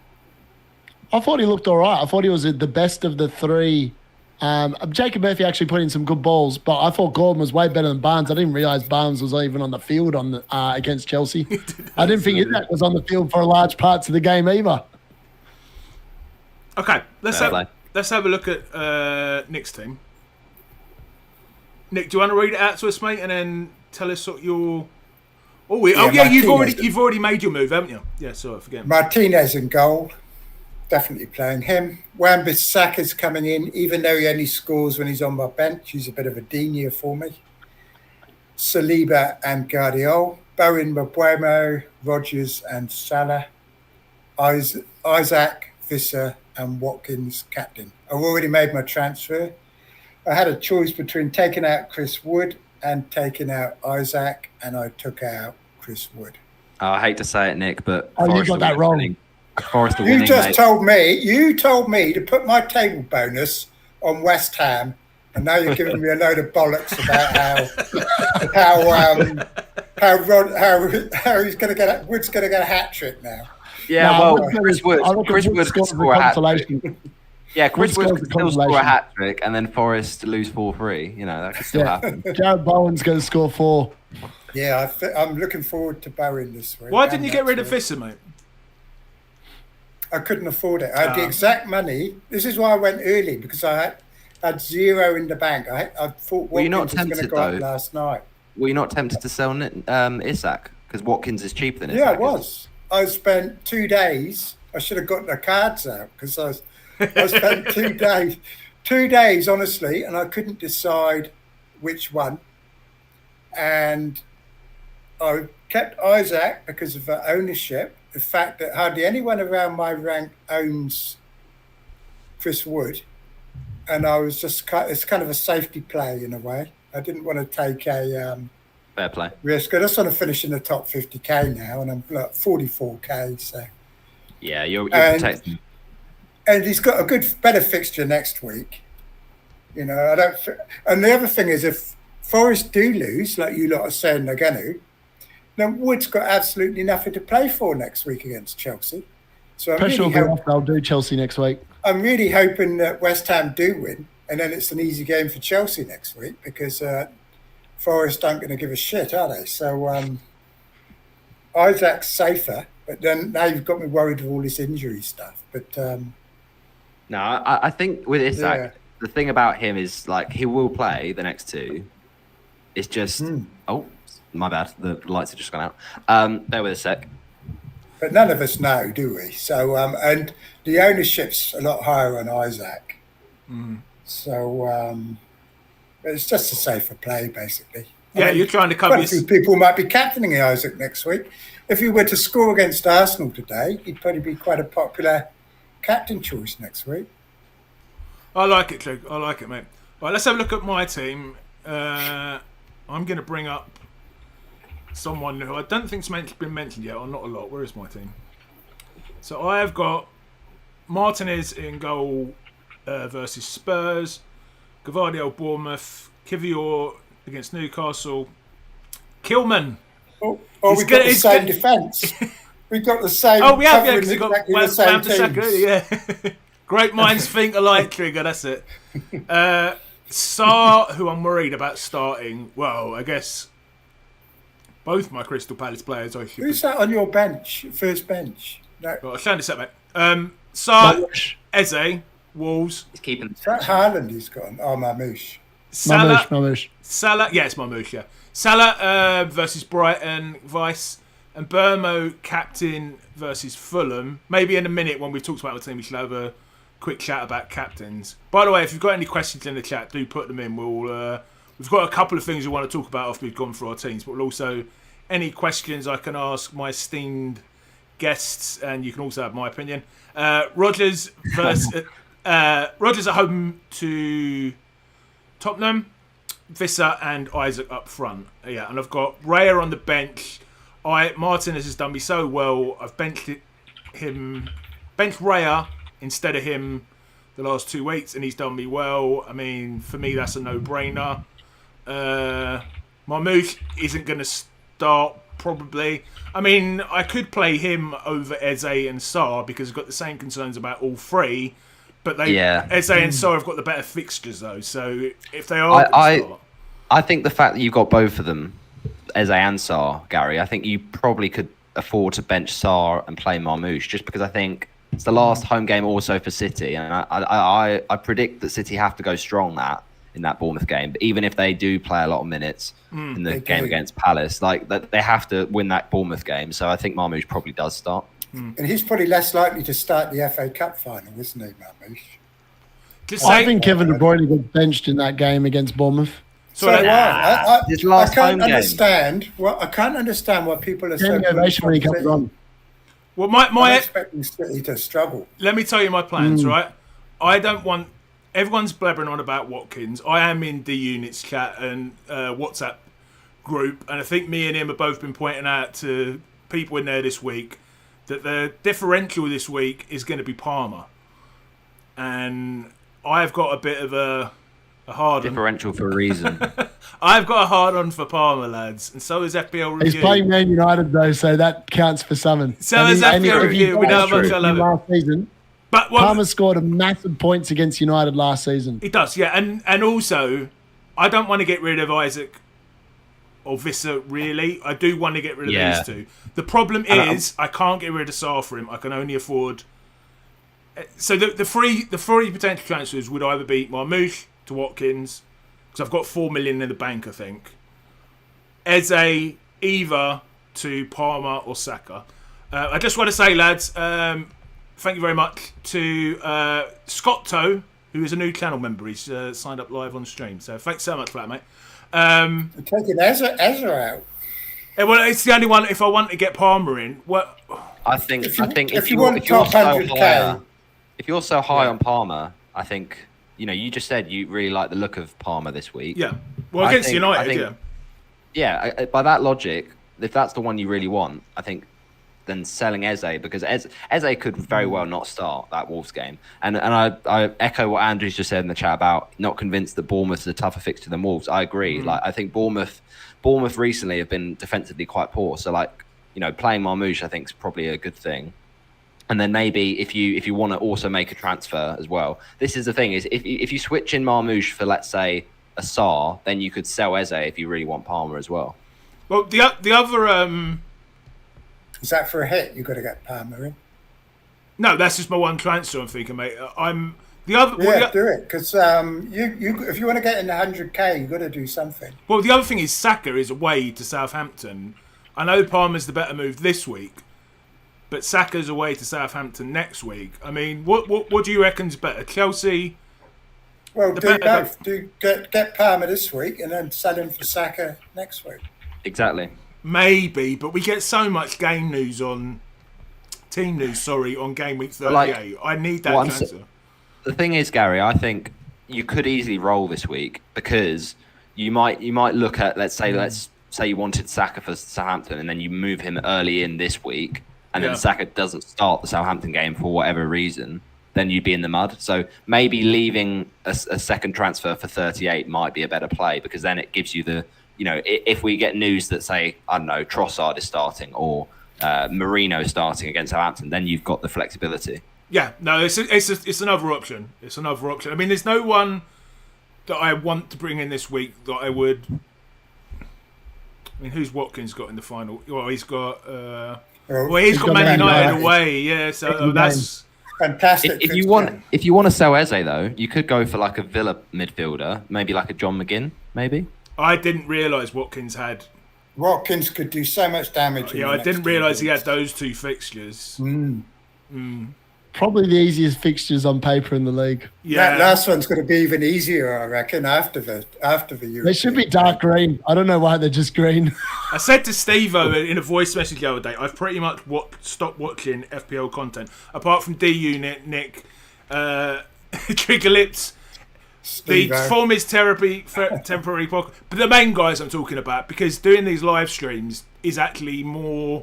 I learn more from talking about it and doing these live streams than I can do from watching like Let's Talk FPL Andy. You know what I mean? And looking at those two. That's a massive compliment. That's a massive compliment. We take that compliment and we say yeah, thank you. exactly. But looking at those two fixtures, I mean, that has made me think maybe Watkins, and even captain maybe. I don't know. I mean, that's I think he's the most popular captain. I saw a lot of polls on captaincy across different areas, Yeah. and it looks I've like seen Watkins is leading by almost like 50%. I've seen a lot of stuff He's though. double the next option in the captaincy. I've seen a lot of stuff though about Watkins this week, and like if you haven't got triple Villa like I've got, and if you've got a free transfer to move Isak onto Watkins, I'd do it. For a -4, Andrew just put in the chat, I wouldn't do it. A lot of people have done Teta to their captain poll's not open Watkins yet. as well this week. But like I think It is I think open. No, it was. if you do was the it? Watkins. It's If you do the always open. Watkins transfer in for Isak and you wasn't take a it? -4 this week, I think that doesn't necessarily get paid off. I think that could actually go worse. For a If Isak -4, gets- yeah, no, I don't. I don't want to take -4s at this stage of the season. It's There's the captain poll on the left. well, It is on my one. game week 37.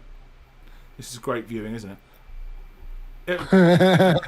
This, to be fair, I'd watch this as a separate video. Gary trying to navigate the Scout website. 36.26. Oh, there it is, mate. Yeah, I've only been a member for 10 years, you know, and they've updated their UI. All right, let's say I'm going to captain Watkins.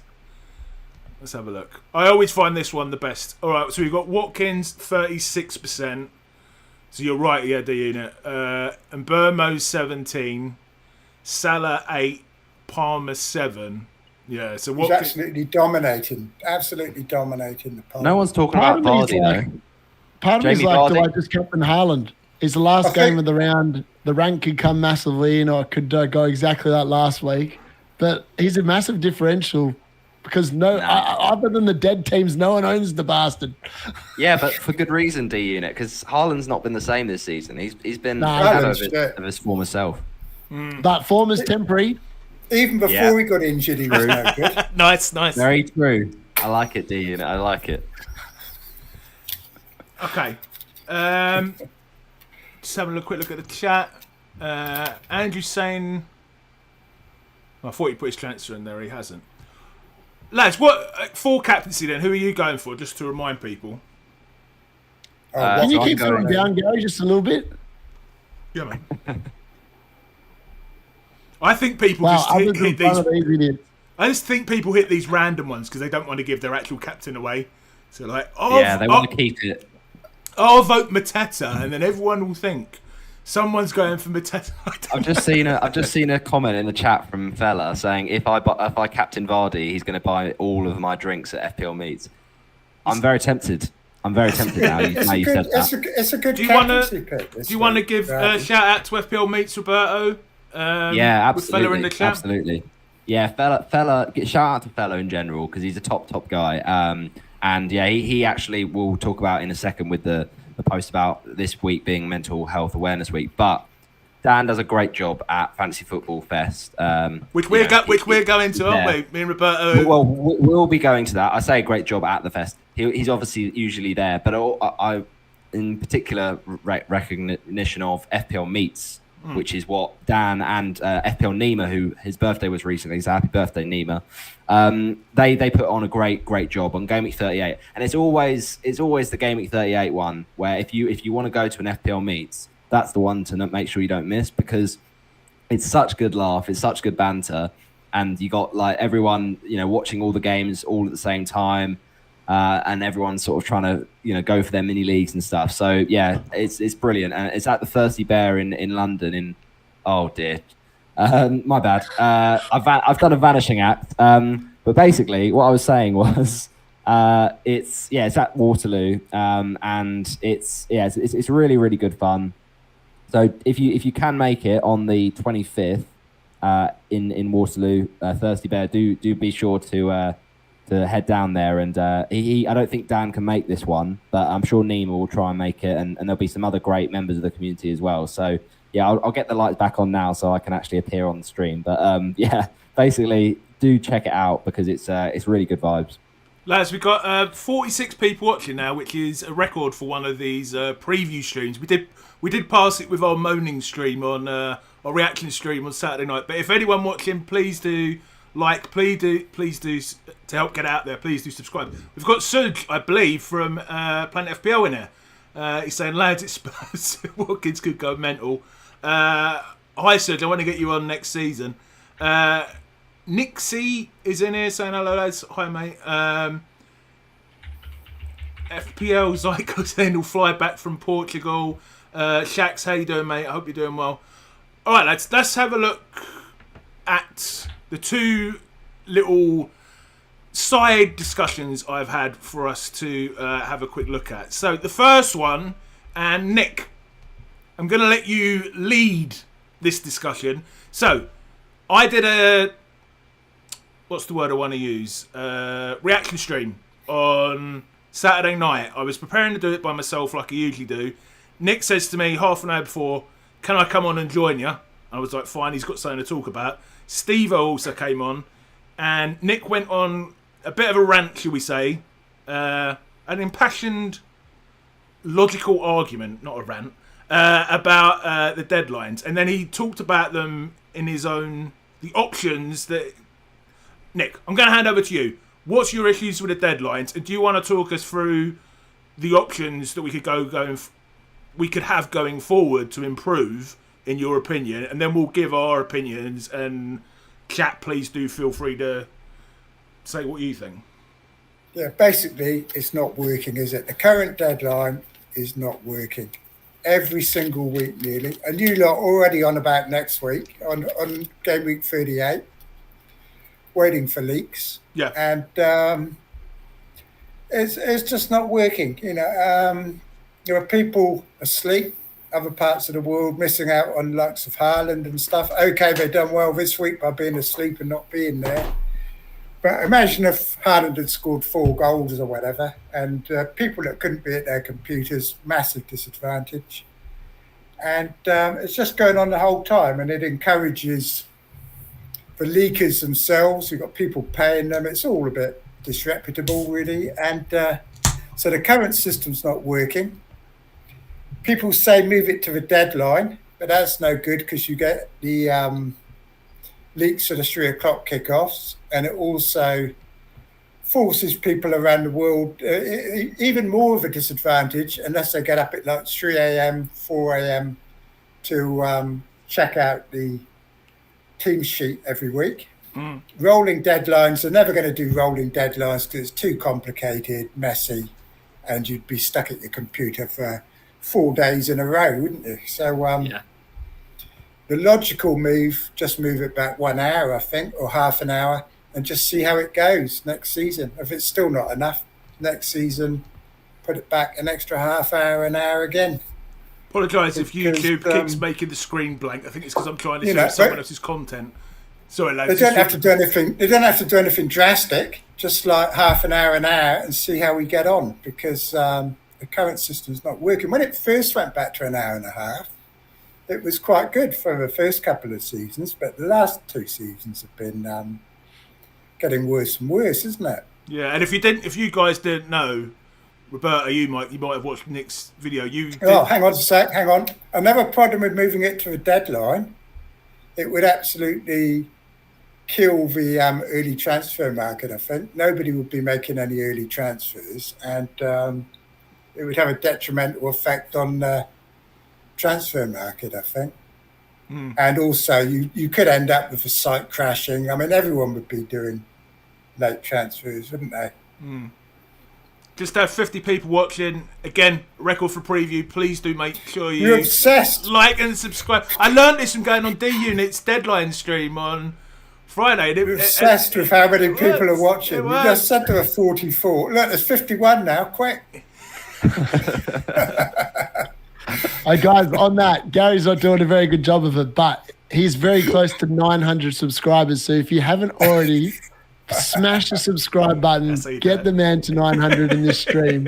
I know that I've been watching his channel over the last couple of days, ever since I started flogging him to my blokes, and I've noticed that your subscriber count, Gary, is significantly increased. It's gone. I'd had about 30, 40 extra subscribers in about. Very professional that was. You're only 7 away, Gary. You're only 7 away, so you're nearly. Smash those likes. And if we get to 900 by the end of the what was it? He's going to take his top off when we get to 900. Yeah, you got to do a forfeit. I think that forfeit will be worse for you guys than it will be for me. Lads, all right. So yeah, what are your thoughts? Do you reckon there's a problem with the deadline? I was going to say that you guys might not know that Trig was very significant, weren't you, Trig? We talked about it when I interviewed you all the way back in November in the original deadline stage, weren't you, mate? And they even mentioned it in Parliament, didn't they? They did about something. No, that was something else. Was that something? That was gambling. That was the gambling.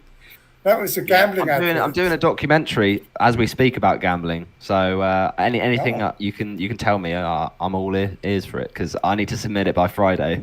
I'm on that documentary, and I speak. Is that gambling in FPL or gambling in general? It's more sort of gambling in regards to young people in terms of like football, sports in general. Yeah. I make an appearance in that as my actual real role as a psychologist. Yeah, you certainly do. It's a great appearance. Yeah. So what do you think about this? Is it a problem? And if it is, how would you change it? I mean, from my perspective, I think the problem is actually not the deadline, and I know a lot of people will disagree with me.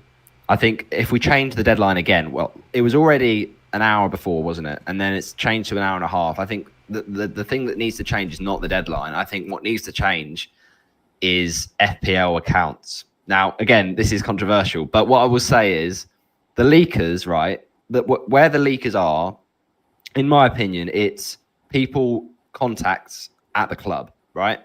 And the people that have access to the leaks, i.e. the big FPL accounts that do have this info, they clearly have people that know those people at the clubs.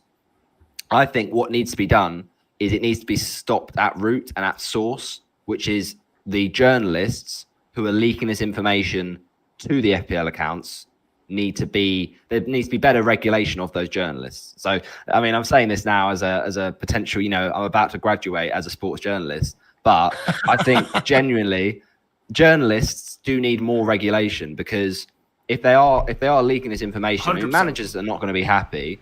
Managers are not going to be happy with the clubs. We saw it with a few seasons ago with Villa.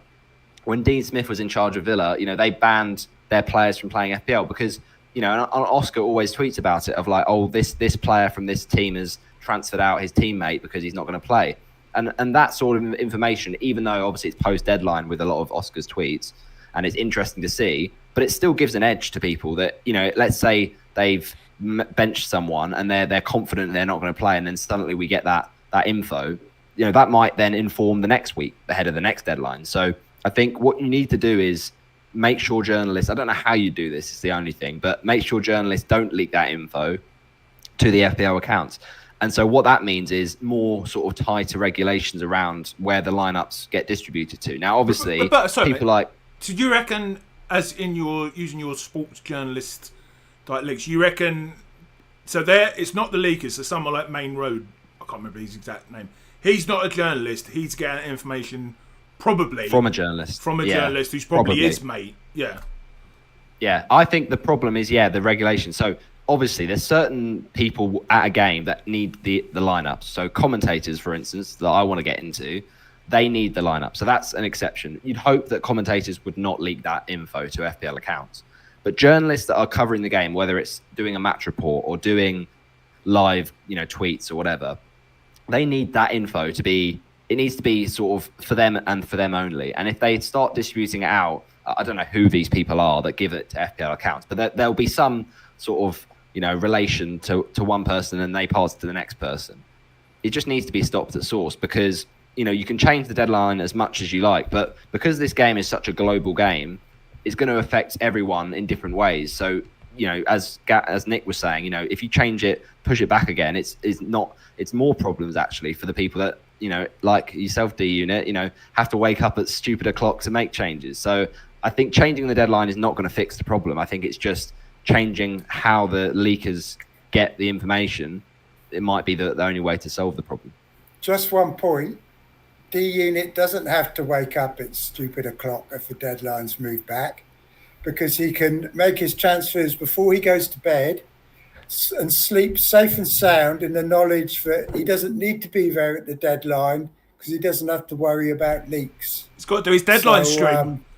Yeah, I'll be able to do his deadline stream. But that's just tough shit, isn't it? I mean, you're up at 1 a.m. to do this, so you'll be all right. The thing I will say on it, and like, I understand that journalist thing, though, I mean, really, FPL is not going to better do anything about that, is it? Oh, no, it's not something that official FPL can do, but it's just, I think it should be a sort of a self-looking process for journalists. They should really... They need more regulation on it because it's all the international betting syndicates as well taking advantage of all this sort of stuff. And it's bad. It's like in Australia with your rugby league and that. They have to put the team lineouts out a couple of days before the matches, don't they? That's right. Yeah. It's interesting because I play AFL Fantasy, which is like the AFL version of fantasy over here. My mate plays that, my Aussie mate. And they use a rolling lockout. So the good news is with a rolling lockout is you can get a bit creative and a bit cheaty, right? So you can pick a vice captain. As long as you've got a player in your squad that plays after your vice captain, you can, and they're not playing, you can loop your vice captain. So, which is really creative. And I feel like if you've moved to a rolling deadline, that's what everyone would do. You get a free shot with your vice captain, pick the early kickoff or whatever, hope it comes in. Pick a captain who's not playing. Is that what you do? I like that. Pick a captain who's not playing. I do like that. So that's the only thing I'll say about rolling deadline. I don't like it because I think it takes out the skill and the luck because you kind of get like 2 bites of the cherry. Yeah. But yeah, I don't mind it. I think 1.5 hours. I mean, in fairness, I think in theory, because they would normally have the early kickoff on a Saturday, what would be nice is if they did the deadline after the team lineups came out for that first game. So that way people could just make decisions. But you still get leaks. You still get leaks for the later games over the weekend, though, wouldn't you? That's the problem. You get even more leaks because there's more games at 3 p.m., isn't there? And this is the thing, they wouldn't be close enough to make a decision, I don't think. Like 3 hours before, you don't normally get a leak that early. If the deadline was 15 minutes after the official team sheet came out for the first match, it might be all right then, because that's still like 2.5 hours away from the 3 o'clock ones, isn't it? Yeah. Yeah. I But think, I think that'd be by that pretty time of reasonable. day, though, you've got people seeing players on coaches and all that type of thing. Yeah, So- that's true. That's true. I've just seen in the chat as well, Andrew saying the job of a journalist is to get scoops. They aren't there to be propaganda. And I get what Andrew's saying in a way. You are trying to get scoops to the journalist, but there is a thing of right of reply, right?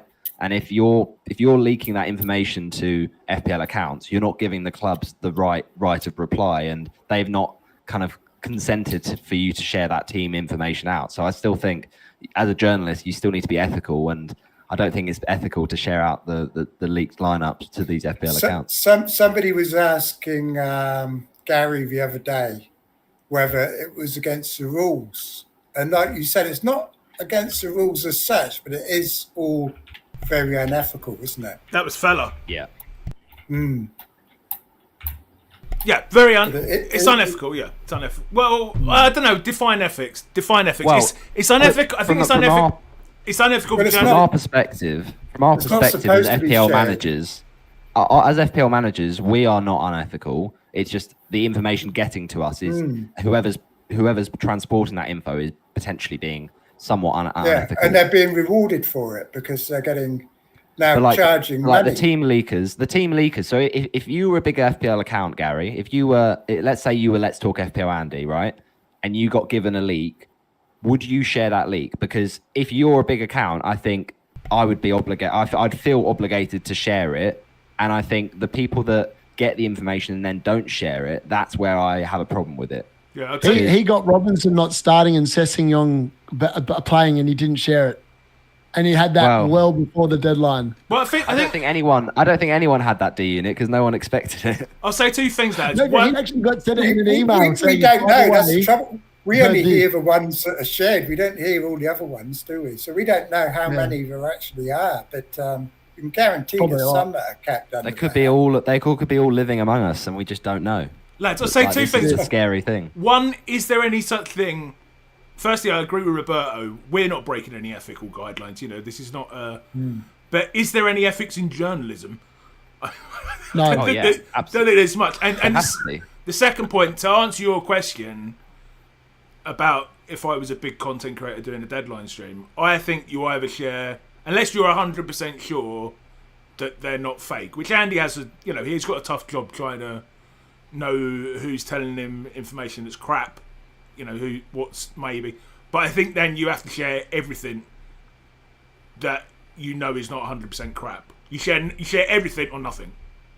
Yeah, you can't go half and half. Exactly. I agree, Gary. Exactly. Like the thing is that, and I've seen people saying about gaining an edge. It is gaining an edge. So if you're an FPL account that is engaged and you're an engaged manager and you're on Twitter, I've seen people I think a lot of it is in joke, in sort of jest with I don't know if you guys listen to the Fantasy 606, but people like Statman Dave talking on there, and they say, and some managers claim that, if you look at leaks and you look at the lineups that FPL accounts have tweeted out, that's cheating. You can't cheat. Well, no, that bit isn't cheating. The cheating, if you're even going to call it that strong, is potentially the journalist giving out the information. But if you are an engaged manager, getting that information and waiting to make your transfers is just good FPL management. I don't agree that it's, being sort of unethical, because yes, it's a bit unfair on those that have the tough deadlines to wake up to and they don't get that edge.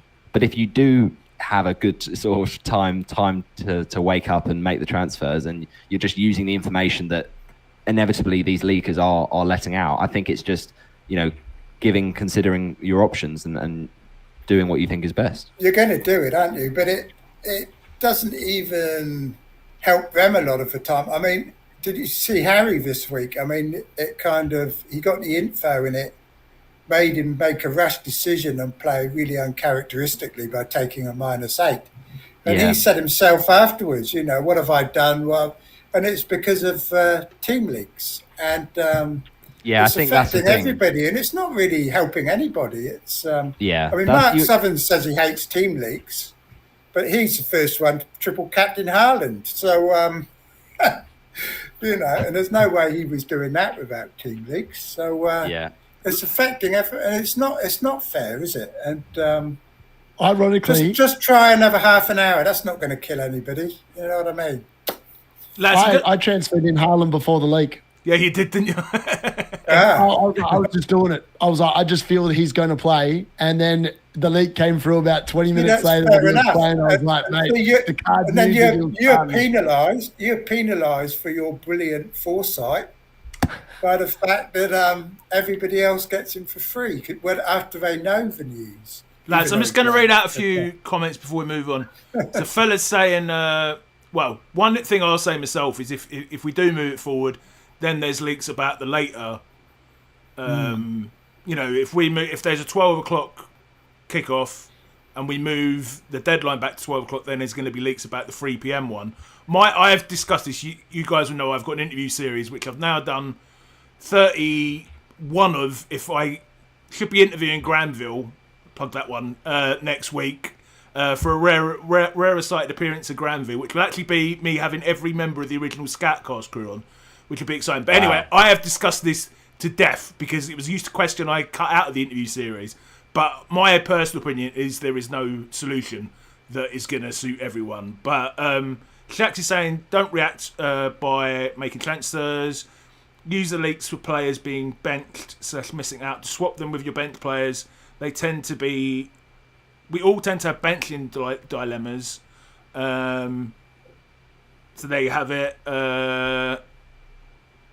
Scrolling through quickly. Nightmare saying, is it unethical to leak Isaac needs an operation? What's the difference? I think you might be talking to him. Fella saying, it's gaining an edge in anything in life. Yeah, I agree. Yeah, we do it to gain an edge, which is why I replied to you, fella. I don't think there's any issues. Nick, do you think there's any issues with us as FPL players using leaks? You're going to, aren't you? Even I did it. Once I found out Mamouche wasn't starting. I mean, you're not going to start him, are you? When you know he's not playing. The unethical thing is when the people that get the leaks or claim that they've got leaks and then they tweet out false info. That for me is where there's unethical, because then you're misleading people. So for instance, you know, Colm's just put in the a chat about FPL Tony. You know, he tweets out saying, I think he also put it under his paywall tweet. I don't know, but who is I think this guy? He tweets out. What is this about? Because so FPL Tony does team leaks usually for Man City games, and he I think as far as I'm aware, I've heard people say that he charges for the team leaks, but he put out a tweet before the Southampton game saying, you know, basically leaking, saying these players are starting and these players on the bench. Now he got the players that were starting correct. But then he said on the bench, one of the players he had was Phil Foden, who obviously started the game. So when you charge for team leaks, you know, you got to be very careful, because if you then do what he's done and get one wrong, then you're just going to alienate yourself. Also, as soon as you reveal it on there, in 2 seconds, it's going to be on normal Twitter. So why would you bother paying for a leak? I don't get that.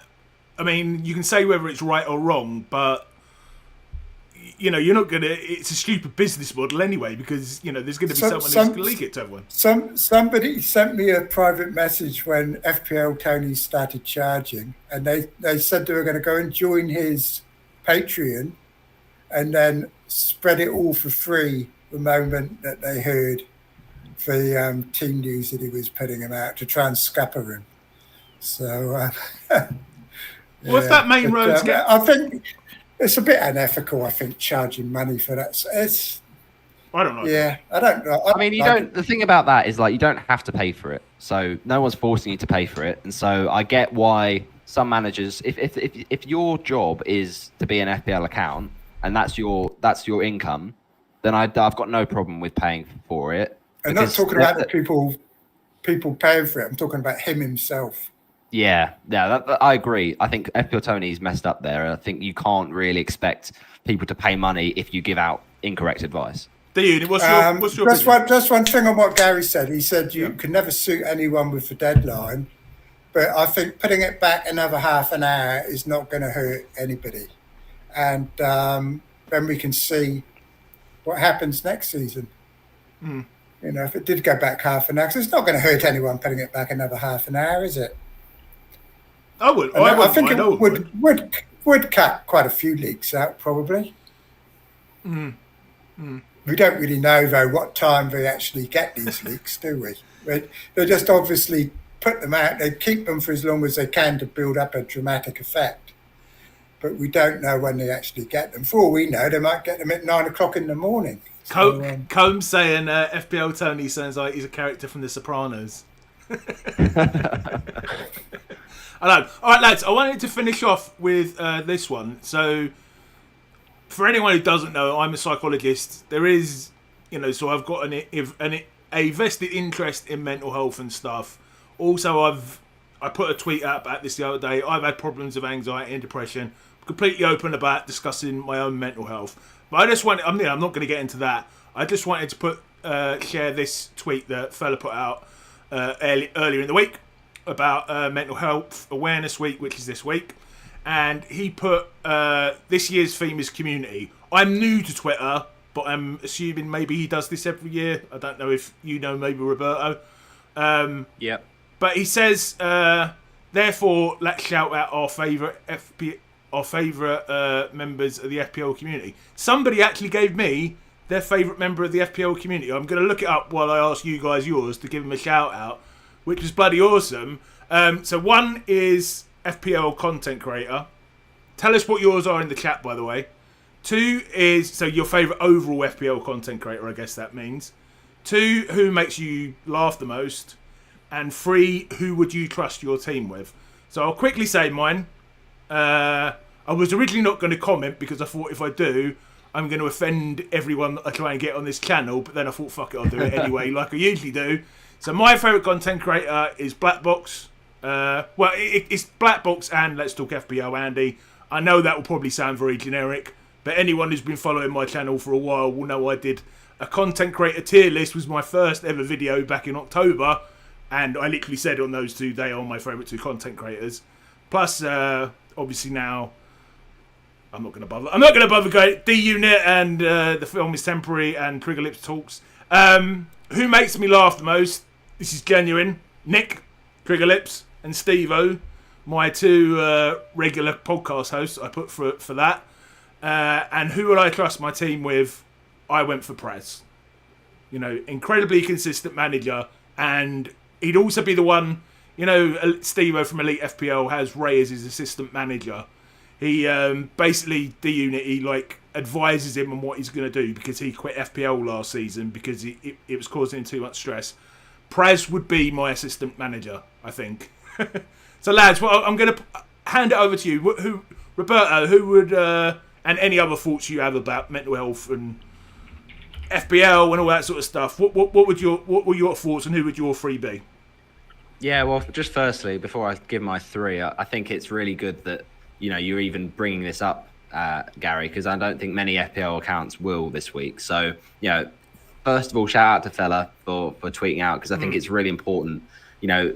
We're all sort of busy in our lives, and we've all got FPL that we turn to. But if your life outside of FPL isn't going well, and then FPL doesn't go well, then it can be a dark place. So it's so good to reach out and speak to people that are like-minded. And actually, if you're having a bad week or a bad day, just say, do you know what? Today was just shocking. Today was a really, really bad day. And that's we don't say that enough. How many times do we ask someone, oh, have you had a good day? And you say, yeah. But really, deep down, the answer is no, I haven't. But we don't say it enough. So it's really good to sort of encourage that sort of openness. But yeah, with regards to my favourites, I think for me, it's no doubt that my favourite content creator is FPL Focal Oscar. Firstly, he's a genuinely lovely, lovely guy. One of the nicest guys in the community. He does not let the fame get to his head at all. He's the FCA winner from last year, and yet you wouldn't know it because he's just so humble. And yeah, he's just so lovely as well. He's inviting members of the community to come along, and they had a few weeks and months back a kickabout, what sort of local to where I was in Hertfordshire, and basically anyone could come down if they were local, sort of thing, and have a little kickabout. It's really good fun, and yeah, his content on that side of things, it's one of the best in the community because it's so slick, it's so easy to listen to. I've got a bit of a beef with him because he did that FPL content creator Ballon d'Or thing. FPL Door, yeah. And despite voting for myself 170 million times, he didn't. He must have found out somehow. I'm joking, of course. Sorry. Oh yeah, no, that's brilliant. No, and that's the thing. Like Oscar does not just amazing YouTube content for FPL game weeks. Oh, for God's sake, sorry, the lights keeps turning off. Not just great content for FPL game weeks, but also he also produces really good sort of stuff for the community in general. Now I have to give a shout out as well to Andy Martin, FPL tactician, who won the FPL Dior, and deservedly so, because he cracked me up. I think that it's probably between him and one other for who makes me laugh the most. Andy Martin is definitely up there, but the other one that I say makes me laugh the most is probably Steve-O, because I think Steve-O, like if he wants to take a break from FPL next season, then fine, absolutely fine. You know, take a break and recharge.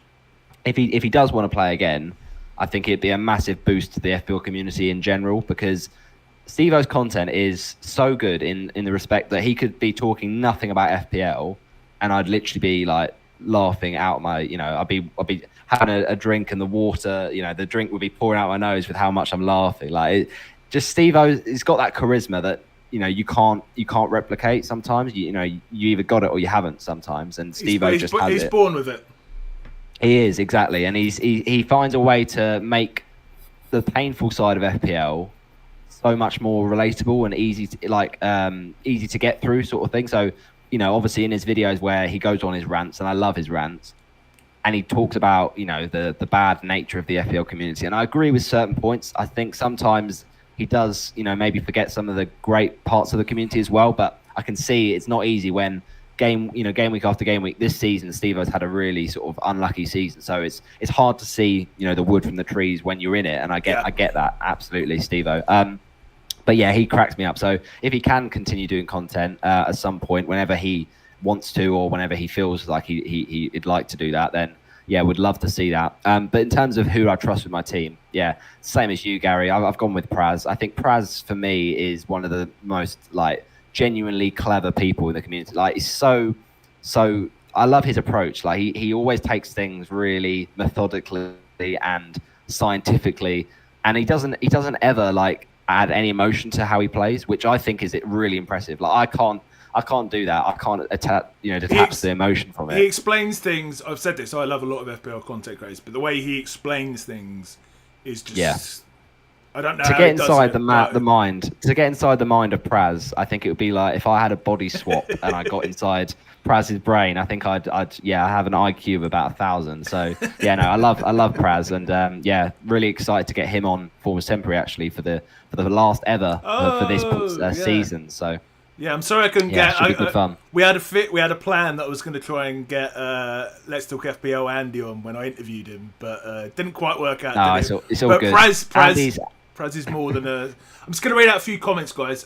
Combe says, FPL Juice, favourite content creator. Steve-O, for who makes you laugh. And then he says, actually, I've got to give a shout out as well. Sorry, Gary, but FPL Nick's Juice. So I think it's a three-way tie, to be honest, with who makes me laugh. It's Andy FPL Tactician, Steve-O, and FPL Juice Nick. Nick, for me, has this... It's this, like... I don't know what it is. It's like this dad joke humour that, for me, whenever he's on the stream for Juice, I honestly don't think I've laughed ever in my entire life more than when I listen to him, especially when he does his, like...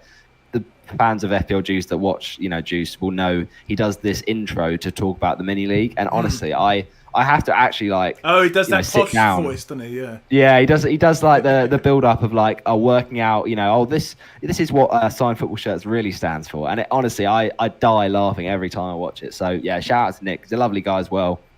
But there's so many great people in the community as well. I think FPL Zeitgoal is on drugs because he says #1 content creator Oscar. Trigger is the one who makes him laugh the most, and he said he put me in charge of his team. I don't reckon you want to be doing that, mate. D-Unit. What's your top 3? And any other thoughts you got on this topic in general? Mine's going to be controversial and pretty nice. Pretty rogue, We love it. We love it. Content creator in terms of videos. I've watched a lot this year. Sorry, mate. Can I just say, you've only been watching FPL content for a year, haven't you? Yeah, and I was just really just to see what other people are doing, really more than anything else. But I'll be honest, Gary, I'm actually going to put you as number one because I think the fact that you've got on some of these people to talk with you is mind blowing in and of itself. And I've actually really enjoyed the interviews. The interviews are great. If I sit there and look, I've obviously watched the big accounts just to see what they're saying, but like they all say the same thing. You could watch one of their videos, they literally say the same thing. There's no difference. And I think one of the things that I've noticed on a lot of the comments when people come to my videos is that generally I don't talk about the exact same stuff they are. Like, for example, I talked about Ollie Watkins today, but I gave like Beto more screen time than Watkins, and I dare say that they won't be giving Beto the same amount of love as I gave him. I'll say D-Unit. When I went, Steve-O watched your deadline stream. You know, he put it in his own video, and he said he watched it mainly because of me, because he's probably my best mate in FPL, alongside Roberto and Nick, obviously. And he said, you know, he was expecting to find it boring and dry because most deadline streams are, but he actually really enjoyed it because of your character. And he also listened to your interview, which will be out on Tuesday, available for members only at the moment. And he loved it as well. He said he's found a few of the interviews recently boring, but he said, "What a character! What a character!" I think you bring a lot to the FPL community in terms of vibe and something new. Yeah, I was like, my aim at the start, as I said, like in the interview, just watch it, go and check it out on Tuesday or whatever. You need to see it. It's hopefully provide you with some good entertainment. But some controversial comments. Like, I was like, but people sit there and they like, I was sitting there. The best way I describe it is this is what I'm like in real life. I teach exactly like this. I'll be in front of a class and I'll be talking exactly the same way I am now. And instead of kids misbehaving, they're engaged because they're like, oh, what's this dude? He's got such good energy. That's why I love it. I love it. I love people that are enthusiastic because I think it just brightens everyone's day. Like when you've had a long day and you're just like you're a bit like fussed, like and you watch a YouTube video and then you see someone, you know, speak in a monotone voice, you're like, oh, switching this off, forget this. And then you turn on to someone like D-Unit or someone else in the community who really speaks with passion, and you really get their sort of their energy off the screen. I mean, that just makes a huge difference. Yeah, and same with Trig and Steve-O, to be honest, although Steve-O can be very negative sometimes. D-Unit, so who makes you laugh most in the FPL community? So, by the way, I've just subscribed to FPLYellowArmy. That's Roberto and Nick. Oh, legend. Just because I want to go and check out your stuff afterwards, so I'll wait till the next video pops up so I can give it a look. So I'm excited to see what you guys are doing. Makes me laugh. Mate. Now, this is an interesting one. So I find Andy really funny, not because of the fact that he's like things, but some of his decisions this year, I just honestly don't get it. The fact that he was defending Calvert-Lewin and Dye. Sorry, I've got to quickly go because someone's at the door. I'll be back in 2 minutes. Can you keep the things going? You go for it. Yeah, so I actually found some of his decision-making this year absolutely hilarious. And I remember he was sitting there defending Solanke, and he owned Solanke for when he missed all those games. And I just remember writing like just a comment saying, but he hasn't returned in 10 of 12 games, Andy. He's missed 6. He's actually only returned in 10 of 18 or whatever it was. And he just dismissed it. And I was like, I just thought it was really funny. Yeah. It is funny because you see people like Andy, and you know, I guess it's inevitable. I'm quite lucky that Watford are so poor recently that they've not been in the Premier League, because I do often, like, if Watford were in the Premier, I do favour. I mean, I favour Ismail Assar, former Watford player. So if Watford were in the league, I think I'd probably be a worse FPL manager. But you see Andy, like, you know, obviously as a United fan, pick a lot of United players, and he gets hate, and it's like, why have you got Bruno in your team? But like, it's hard to remove the kind of subjectivity from it, isn't it? Yeah, and I mean, like, I'm obviously a Man United fan, and I saw him starting Bruno, and I was like, I don't know what you're doing here, Andy. I don't know what you're doing. But then when I saw that Bruno had turned that corner, I was like, I bought him in, and then he sold him, and I was like, this is hilarious. I was like, I'm only in for all the points, and Andy sold him off to the point where I think I can't remember if he bought him back or not, but it was quite a funny watch. Did you buy him when I did? Game week 9. I got him in game week 9, and they all sold him that week because, like, the first 8 weeks of the season, he did nothing, did he? Absolutely nothing. And that's the thing, like, with FPL, it's so volatile. Like, if you jump on players at the right time, like game week 29, if you went for Bruno, and then you basically needed to immediately transfer him out because he's done nothing since then. So, yeah. I mean, he was playing well in the first. I held him perfectly. I sold him on wild card. And in game week 29, he got me 18 points as captain. And I was like, my God, that was like the diff. I took a -8 in game week 29, and I got a massive green arrow. Yeah. He's been my player of the season, I think, just for having him when he was getting his points. I mean, I probably had him for 10 game weeks, and the average score would be like 8 or something like that. So he's probably been my best player. Timed it perfectly with him. What are you thinking about next season, though, D-Unit, for United? Do you think Amarin's going to do better? Look, this is really interesting. So Gary's going to be joining me for a game week 38 watch along because I'm free hitting in 38, and he's definitely locked in. Now, Nick, apparently I am. Gary said to ask you whether you'd be interested in coming on as well. So I am after a couple more people. So if you are free for game week 38, he did say you might be working, so you might not be available, but you are more than welcome to join us. Yeah, I won't be able to, unfortunately. So I'll be at I don't think I can on game week 38. Yeah. Yeah, I could try and live stream from FPL meets, but I don't think my technology is that good. Well, Steve-O's been desperate. Is it on a Monday morning New Zealand time? It's Sunday. It's Monday morning, yeah. Well, it goes into Monday morning here. I'm going to be at bloody work. Yeah, you're chef. That's what I thought. Did you get through yours? Did you get through that day? So, did you get through yours? I'm still making my way through it, Gary. Yeah, go on, mate. He's been advertising himself the whole time since he went. I highly recommend Keep plug. channel. Keep plugging, mate. Keep plugging. He's teaching me. So, making you laugh. This is, as I said, Andy for some of his stuff has just made me funny. But I'm one of those people that I've got a very good awareness of mental health, working in schools and kids and stuff like that. So I always like to say to kids, I was like, on social media, never take anything to heart, because I will sit there and post whatever, and I'm one of them people that I don't mind being called out, whatever, I'll own it, et cetera, et cetera. So I actually really enjoyed, and a lot of people probably going to disagree with me, but I actually really enjoyed FPL Bateman's Twitter account. I just find what he says Nick's a big fan of his. I love it. I think it's brilliant. I was like going, and if there's one bloke that just makes you laugh, I was sitting there, I was like, today he put up going, and the best player to bring in this week is Watkins, and I was like, this is just brilliant.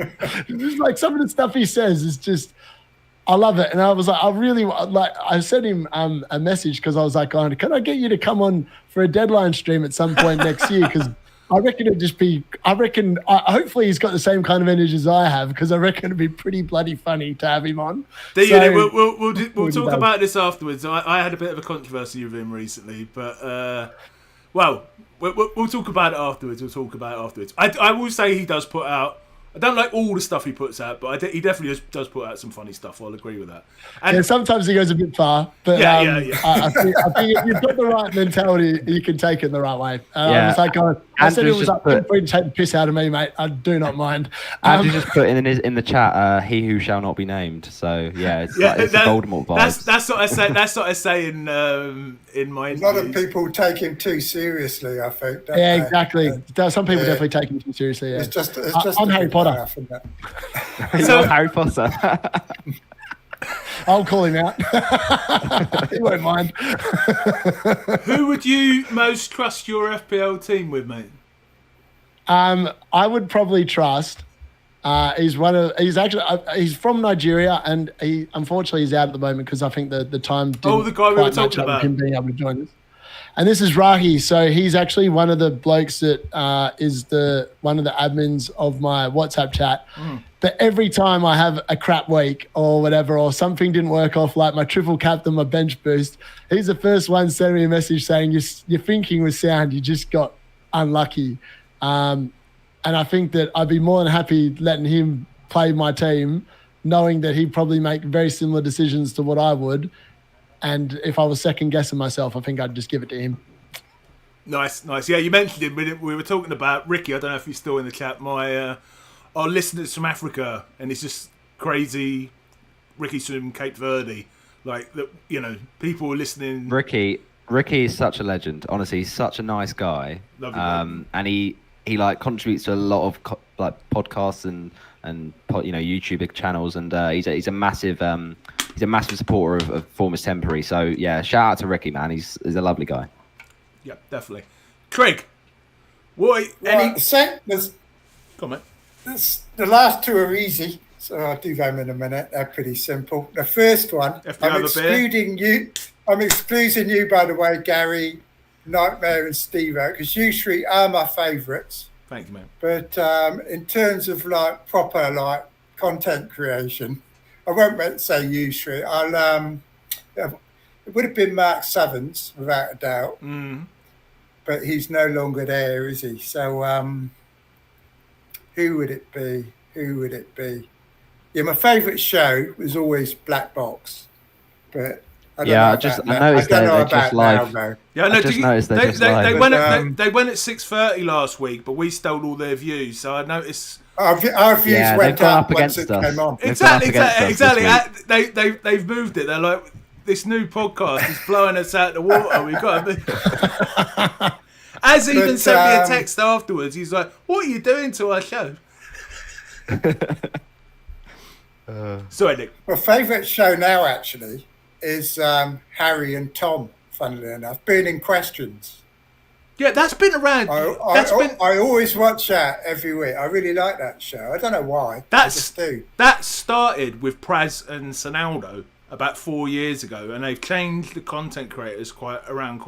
The guys that host I just like the Harry and Tom. Well, they're both Chelsea supporters, which helps. I think that's partly why I like that it. Tom guy. I just like the way they talk and everything. It's good. The only thing that puts me about Tom guy is he looks so young. He looks like he's about 12. Yeah, but he's very good. He's very good at interviewing and that. Yeah, no, it's very good. I think one day Joe wasn't available, and I think he was interviewing the general or one of those ones they do every week, and he was really good. He was asking all the right questions and very good. So that's kind of my favourite at the moment. But what makes me laugh has got to be Steve-O 100%. I mean, when I just went on now to have a look at the chat, and in the corner there was a notification that Steve-O had done something, and my heart goes, "Oh, great!" I'm really looking forward to seeing that. So every time he puts something out, it brightens my day, and I can't wait to go and see it. It's 100%. Whether it's driving videos or Dartmoor or whatever he's doing. He's probably the variety is amazing. He's probably climbing. He's inspired me. He's inspired me to start doing these walking videos and turning the. Roberto, he usually listens to this when he's not on. He's going to be on the next 2 weeks, hopefully. And he'll probably be, I don't know, climbing a mountain, climbing Everest or something. I have to say, Nick, I loved your walking video the other week about when you were talking about the Wood versus Cunha versus like that. I really enjoyed that. That was really good. When the postie came on. Yeah. Yeah. That was really good. So made it. I lean forward too much. When I've got the phone in my hand, it makes me walk with a stoop. I don't know. I've got to kind of work on my posture, I think. But just started doing it. But they're so much fun to do, and they're easy, and people seem to enjoy them, don't they? So I'm going to start doing more of those, I think. But Steve-O, he just cracks me up every time. I was in stitches the other day. I think it was when he wasn't happy on the Saturday. Yeah, that match. Some of the stuff he was coming out with was just so funny. It was the line for me about when it kicks you up the balls, and then the balls are so high that they're like touching your face or something stupid. Like. I don't know if you've met him in real life, but the thing is, I've met him we've done a couple of videos. He's exactly the same when the camera goes off, if not more so. Yeah. I had the pleasure of meeting him in the flesh for the first time. I think when Planet FPL did their meetup. I think it was 2023 now I'm thinking back. And that was honestly like he was so nice there, and it was so weird, like because I'd seen him on Elite FPL before. Such a weird experience, like seeing people in the flesh for the first time. So no, he's a lovely guy. And some of the stories, because those guys have been around since 2018. You know, he fills me in on all the like things in the FPL. You know, the things that no one talks about. Let's say, but I will say nothing more there. There's a lot of things that no one talks about now, isn't there? It goes back more than 10 years, probably. Probably, yeah. Probably. Nick, who would you... It's a shame that Twitter's not like it was, because we don't get those dramas now, do we? It's only Bateman on his own, and he's got no one to talk to now. It's like an echo chamber, isn't it? Yeah. Yeah. International breaks used to be so much fun. There'd be so many dramas. And yeah, it's utter woke nonsense now. Even all the hacking and all that, it's all highly entertaining stuff. It never goes on. I think it is entertaining, yeah. A couple of comments. So what would you want my last... Wait, Nick, a couple of comments, then I'm going to come back to you, mate. I just want to thank everyone in the chat who said that I made them laugh. So thanks for that, guys. I gave you that as well. That's my main goal, to make people laugh, I think. Yeah, well, you do, mate. Christine's saying D-Unit Most Refreshing Award of 2025. Agree. Shax is saying, I tend to watch content creator vids, and if they're respectful and humble in what they discuss, that's enough for me to watch more. I will completely agree with that, mate. Cohen is saying, I'm guessing you went away for Amazon or Jehovah's Witnesses. No, I made my usual excuse to go for a piss. Which Nick will know is a usual thing in these streams, isn't it? We both usually go for a piss at some point, and Nick doesn't. Nick just throws his headphones out and disappears. He doesn't make an excuse. He's just gone. Ricky Ricardo, so nice. They named him twice. Says Nightmare, and Zygo was also giving a shout out to Alf FPL, who I believe is not making videos for the rest of the season because he's a bit stressed out. So I hope all is well with him. But yeah, agreed. He's a very funny content creator as well. Sorry, Nick. Who would you trust most with your team? Yeah, I think FPL Harry, I think. Yeah, good shout. Good shout. But you trusted him to take a minus 8 last week? I mean, his rank history is insane, isn't it? Yeah, and when I listen to him, he makes a lot of sense. You know, most of the time, I'm thinking the same kind of way he does, and I wouldn't have done that. Is that just because you're both Chelsea fans? Was that what's lent it? I wouldn't have done that -8. Yeah, I don't know. It helps, I think. Helps. Yeah. But, D-Unit. I tried to find your channel the other day. I've never seen it. But, yeah. Check your recent subscriber. You're pretty refreshing. You're come across pretty well. And you're different from the other. You know, everyone's different, I guess, aren't they? But... some of those mainstream ones are all pretty much the same kind of content, aren't they? If you scroll through the deadline streams, they just go from one to the other, and they're all pretty identical, aren't they? I just go and look at the captain polls and all that. I've listened back to their streams before, like their deadline streams, and I'm like going, I actually have to turn it off. I'm not sitting here trying to criticize or anything, but I've watched them and I'm like going, oh my God, they talk so slow. They are boring. They sit there for 30 seconds, don't say anything. And they literally only respond to super chats. So I was like going, and Gary will know on my stream the other day that I must have got through about 30 comments in the last minute. I just went, bang, it was very impressive. It was very impressive. I got 10 and I was like, I've done it. Lads, yeah. I reckon but there's so many. I just want to say that there's so many good ones out there that, you know, it's hard to name anybody really, isn't it? Because you're worrying you're missing people out. But I love it all, to be honest with you, all of it. So yeah, lads. So I'm going to do a couple of plugs. D-Unit's interview coming out on Tuesday. We'll be had a brilliant chat. A lot of references to certain substances, deadline streams on vodka, and certain celebrities' children used to take. That's just I forgot about that. That's just a teaser. Steve reminded me when he listened back to it yesterday. I usually do a game week reaction stream at some point during. Usually do it on a Saturday night, but I've suddenly just realised I can't. I don't know whether to do it on a Saturday night because there's no bloody games on a Saturday. I'll be doing it at some. There's no games. I know. I'll be doing Sunday it. night. It's got to be Sunday, surely. There's so much content. We'll do a Friday night one, Gary. I'll join you on a Friday night because we can talk about how crap Man United were yet again. Mate, yeah, okay. After the game's finished. About what time's the game finished? 10 o'clock. We'll talk about it afterwards. Next week, I'm hoping my guest will be same as last week. Nick, Steve-O, FPL Nightmare. And yeah, check out D-Unit's channel. D-Unit, do you want to... Thank you. You know, awesome content. I think we just said the most refreshing content creator to probably come out this year. The card... The branded T-shirt as well. The branded T-shirt's fantastic. That's got his own T-shirt. I never noticed that. FYI, if you want someone else this is to plug on myself. No, it's not really plugging myself. It's just more about community because I love talking all things football. But on the channel, if you check out any of my videos, you'll see a WhatsApp link. And Gary's joined it. And he's realised how nutty this group is. But it's essentially just a bunch of grown men, and sometimes children, basically talking about the pathetic moves they're going to make every day, which is brilliant. So again, it's free. I don't charge for anything. And it's now grown over 60 odd blokes are in here. So, and the best thing is it's from all around the world. So I wake up and I've got about 50 messages to wade my ass through. But other than that, it's just good fun. Yes, we're on the way to Paul Bow as well, Shax. And the other thing I was going to say is, I think you probably already said it when I was having a piss in it. I'm on your watch along on Game Week 30. Anyone else signed up yet?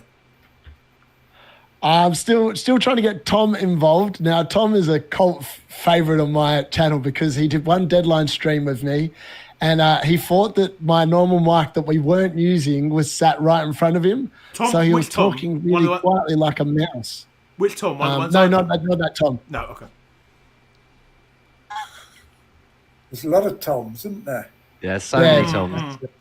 But this guy's a loose unit, so if you think I'm like, and so people want me to unleash him in his full primal form because this dude, I was like earlier in the season, I was trying to create a United pop of him because he's a United fan as well, and I asked him the question. I was like, "What do you think of Manchester United this season, Tom?" And he goes, "Where do we start?" And then he started talking about the first thing Eriksen did when he collapsed was sign for Man United. And I was like, mate, I think that's a bit far. That's a bit far.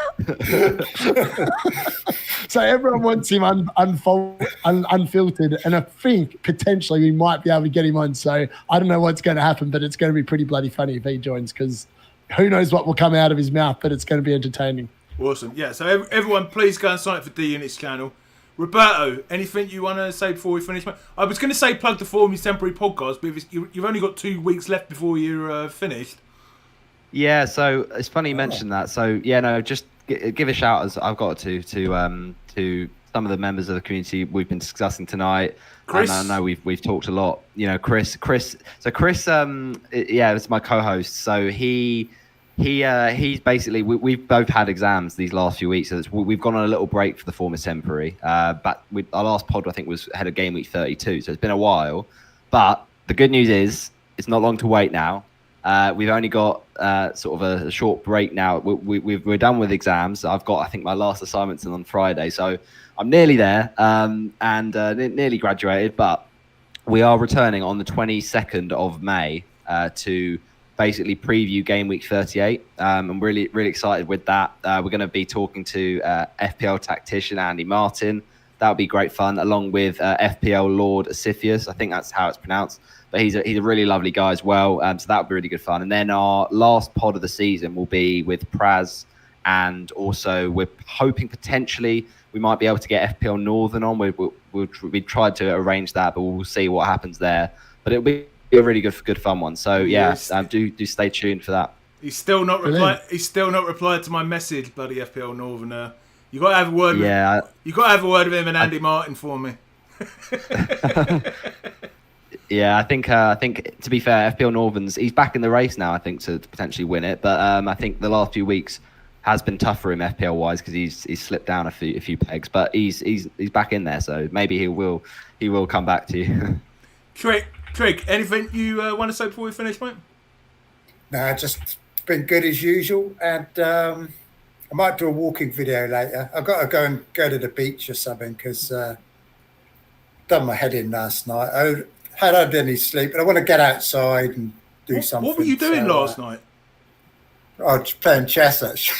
It was hard at the chess club. No, it's a hard night at the chess club, seriously. 4-hour game. Get home about midnight. My mind's racing, so I can't sleep. So I have to take stuff to get to sleep. Wake up. I'm all groggy now, and yeah. Get something does I've this. got to get outside. I've got to get outside and do a walking video. Nice one, mate. Nice one. Nice scenery. It's going to be nice scenery, this one, too. Top notch. It's going to go. So we'll leave Trig to go and chat some girls up at the beach, like he is. Lovely stuff. I'll try and find a few to interview, shall I? Find a girlfriend. I'll go Nick, and find a girlfriend. Find a surface. girlfriend for Steve-O, Nick. Yeah. I found one the other day. I think he was quite smitten with that postie, wasn't he? Shall I tell you the randomest? Let me get this up. If anyone goes and watches this, right? I had a chat with. Should I say this? Yeah, I will. Right, I'm going to show you something. I had a chat. Exclusive. I text FPLYellowArmy last night to see if she'd be up for coming on either of the remaining 2 podcasts because someone suggested to me, well, Andrew suggested to me it might lift the mood a bit because we know she's going for a bit of a hard time and she's not going to come on, but she sent me something. I had a conversation with her about the photos that I put on Tinder, and she replied by saying, "How about this one?" Right, and let me show you which one she sent. Okay, this could be very interesting. I hope this could be shoved off YouTube, Gary. I'm going to Elite FPL. Well, look, Steve-O's got another video out. That was this morning at 8 a.m, mate. He said, that one yet. I've noticed as well, obviously in the last few posts for Steve-O on Twitter, on his YouTube, he suggested this photo. I don't know if he was being sarcastic or what. But, yeah. Brilliant. That's actually brilliant. Yellow is such they do make a nice couple, don't they? Yeah, to be fair, you got a lot in common. Like a loving hug. I mean, it's very loving. To be fair, Yelena is such a brilliant member of the FPL. Like, I loved her videos so much this season. Like, they've got me through some tough weeks watching Yelena's videos. So yeah, I hope she has a restful break, and I would love to see her more content from her next season because her vlogs are honestly she's up there with some of the funniest. Her and Az make those vlogs so much. They're brilliant. Lads, do you think I should put this as my Tinder thing? And I guess I'd have to blur Steve-O's face out there because they might think I'm as good looking as him. But it's only me. Just don't put on your Newcastle shirt. You should be sweet. I mean, to be honest, everyone knows that Steve-O is the Riz master. So if you put that as your Tinder profile, then all the girls will be getting wanting to kind of contact you to get to know Steve-O. So I think you that's not what I want. That's a very good point. Very good point. All right, the ultimate wingman. I think we'll round it up there when I've given away my Tinder profile situation. Roberto, D-Unit, Nick, it's been really fun, lads. We've been going for 2.5 hours. I think this is going to be almost the longest one. It's flown by. It's absolutely flown by. Doesn't it? So please do like to help get the video out there. Please do subscribe to help me get up to 900 subscribers. We're up to 294, 295, lads. I just refreshed my page. And please do join us next week and for my potential reaction stream with D-Unit on Friday night. Night, everyone. Night. Night, everyone.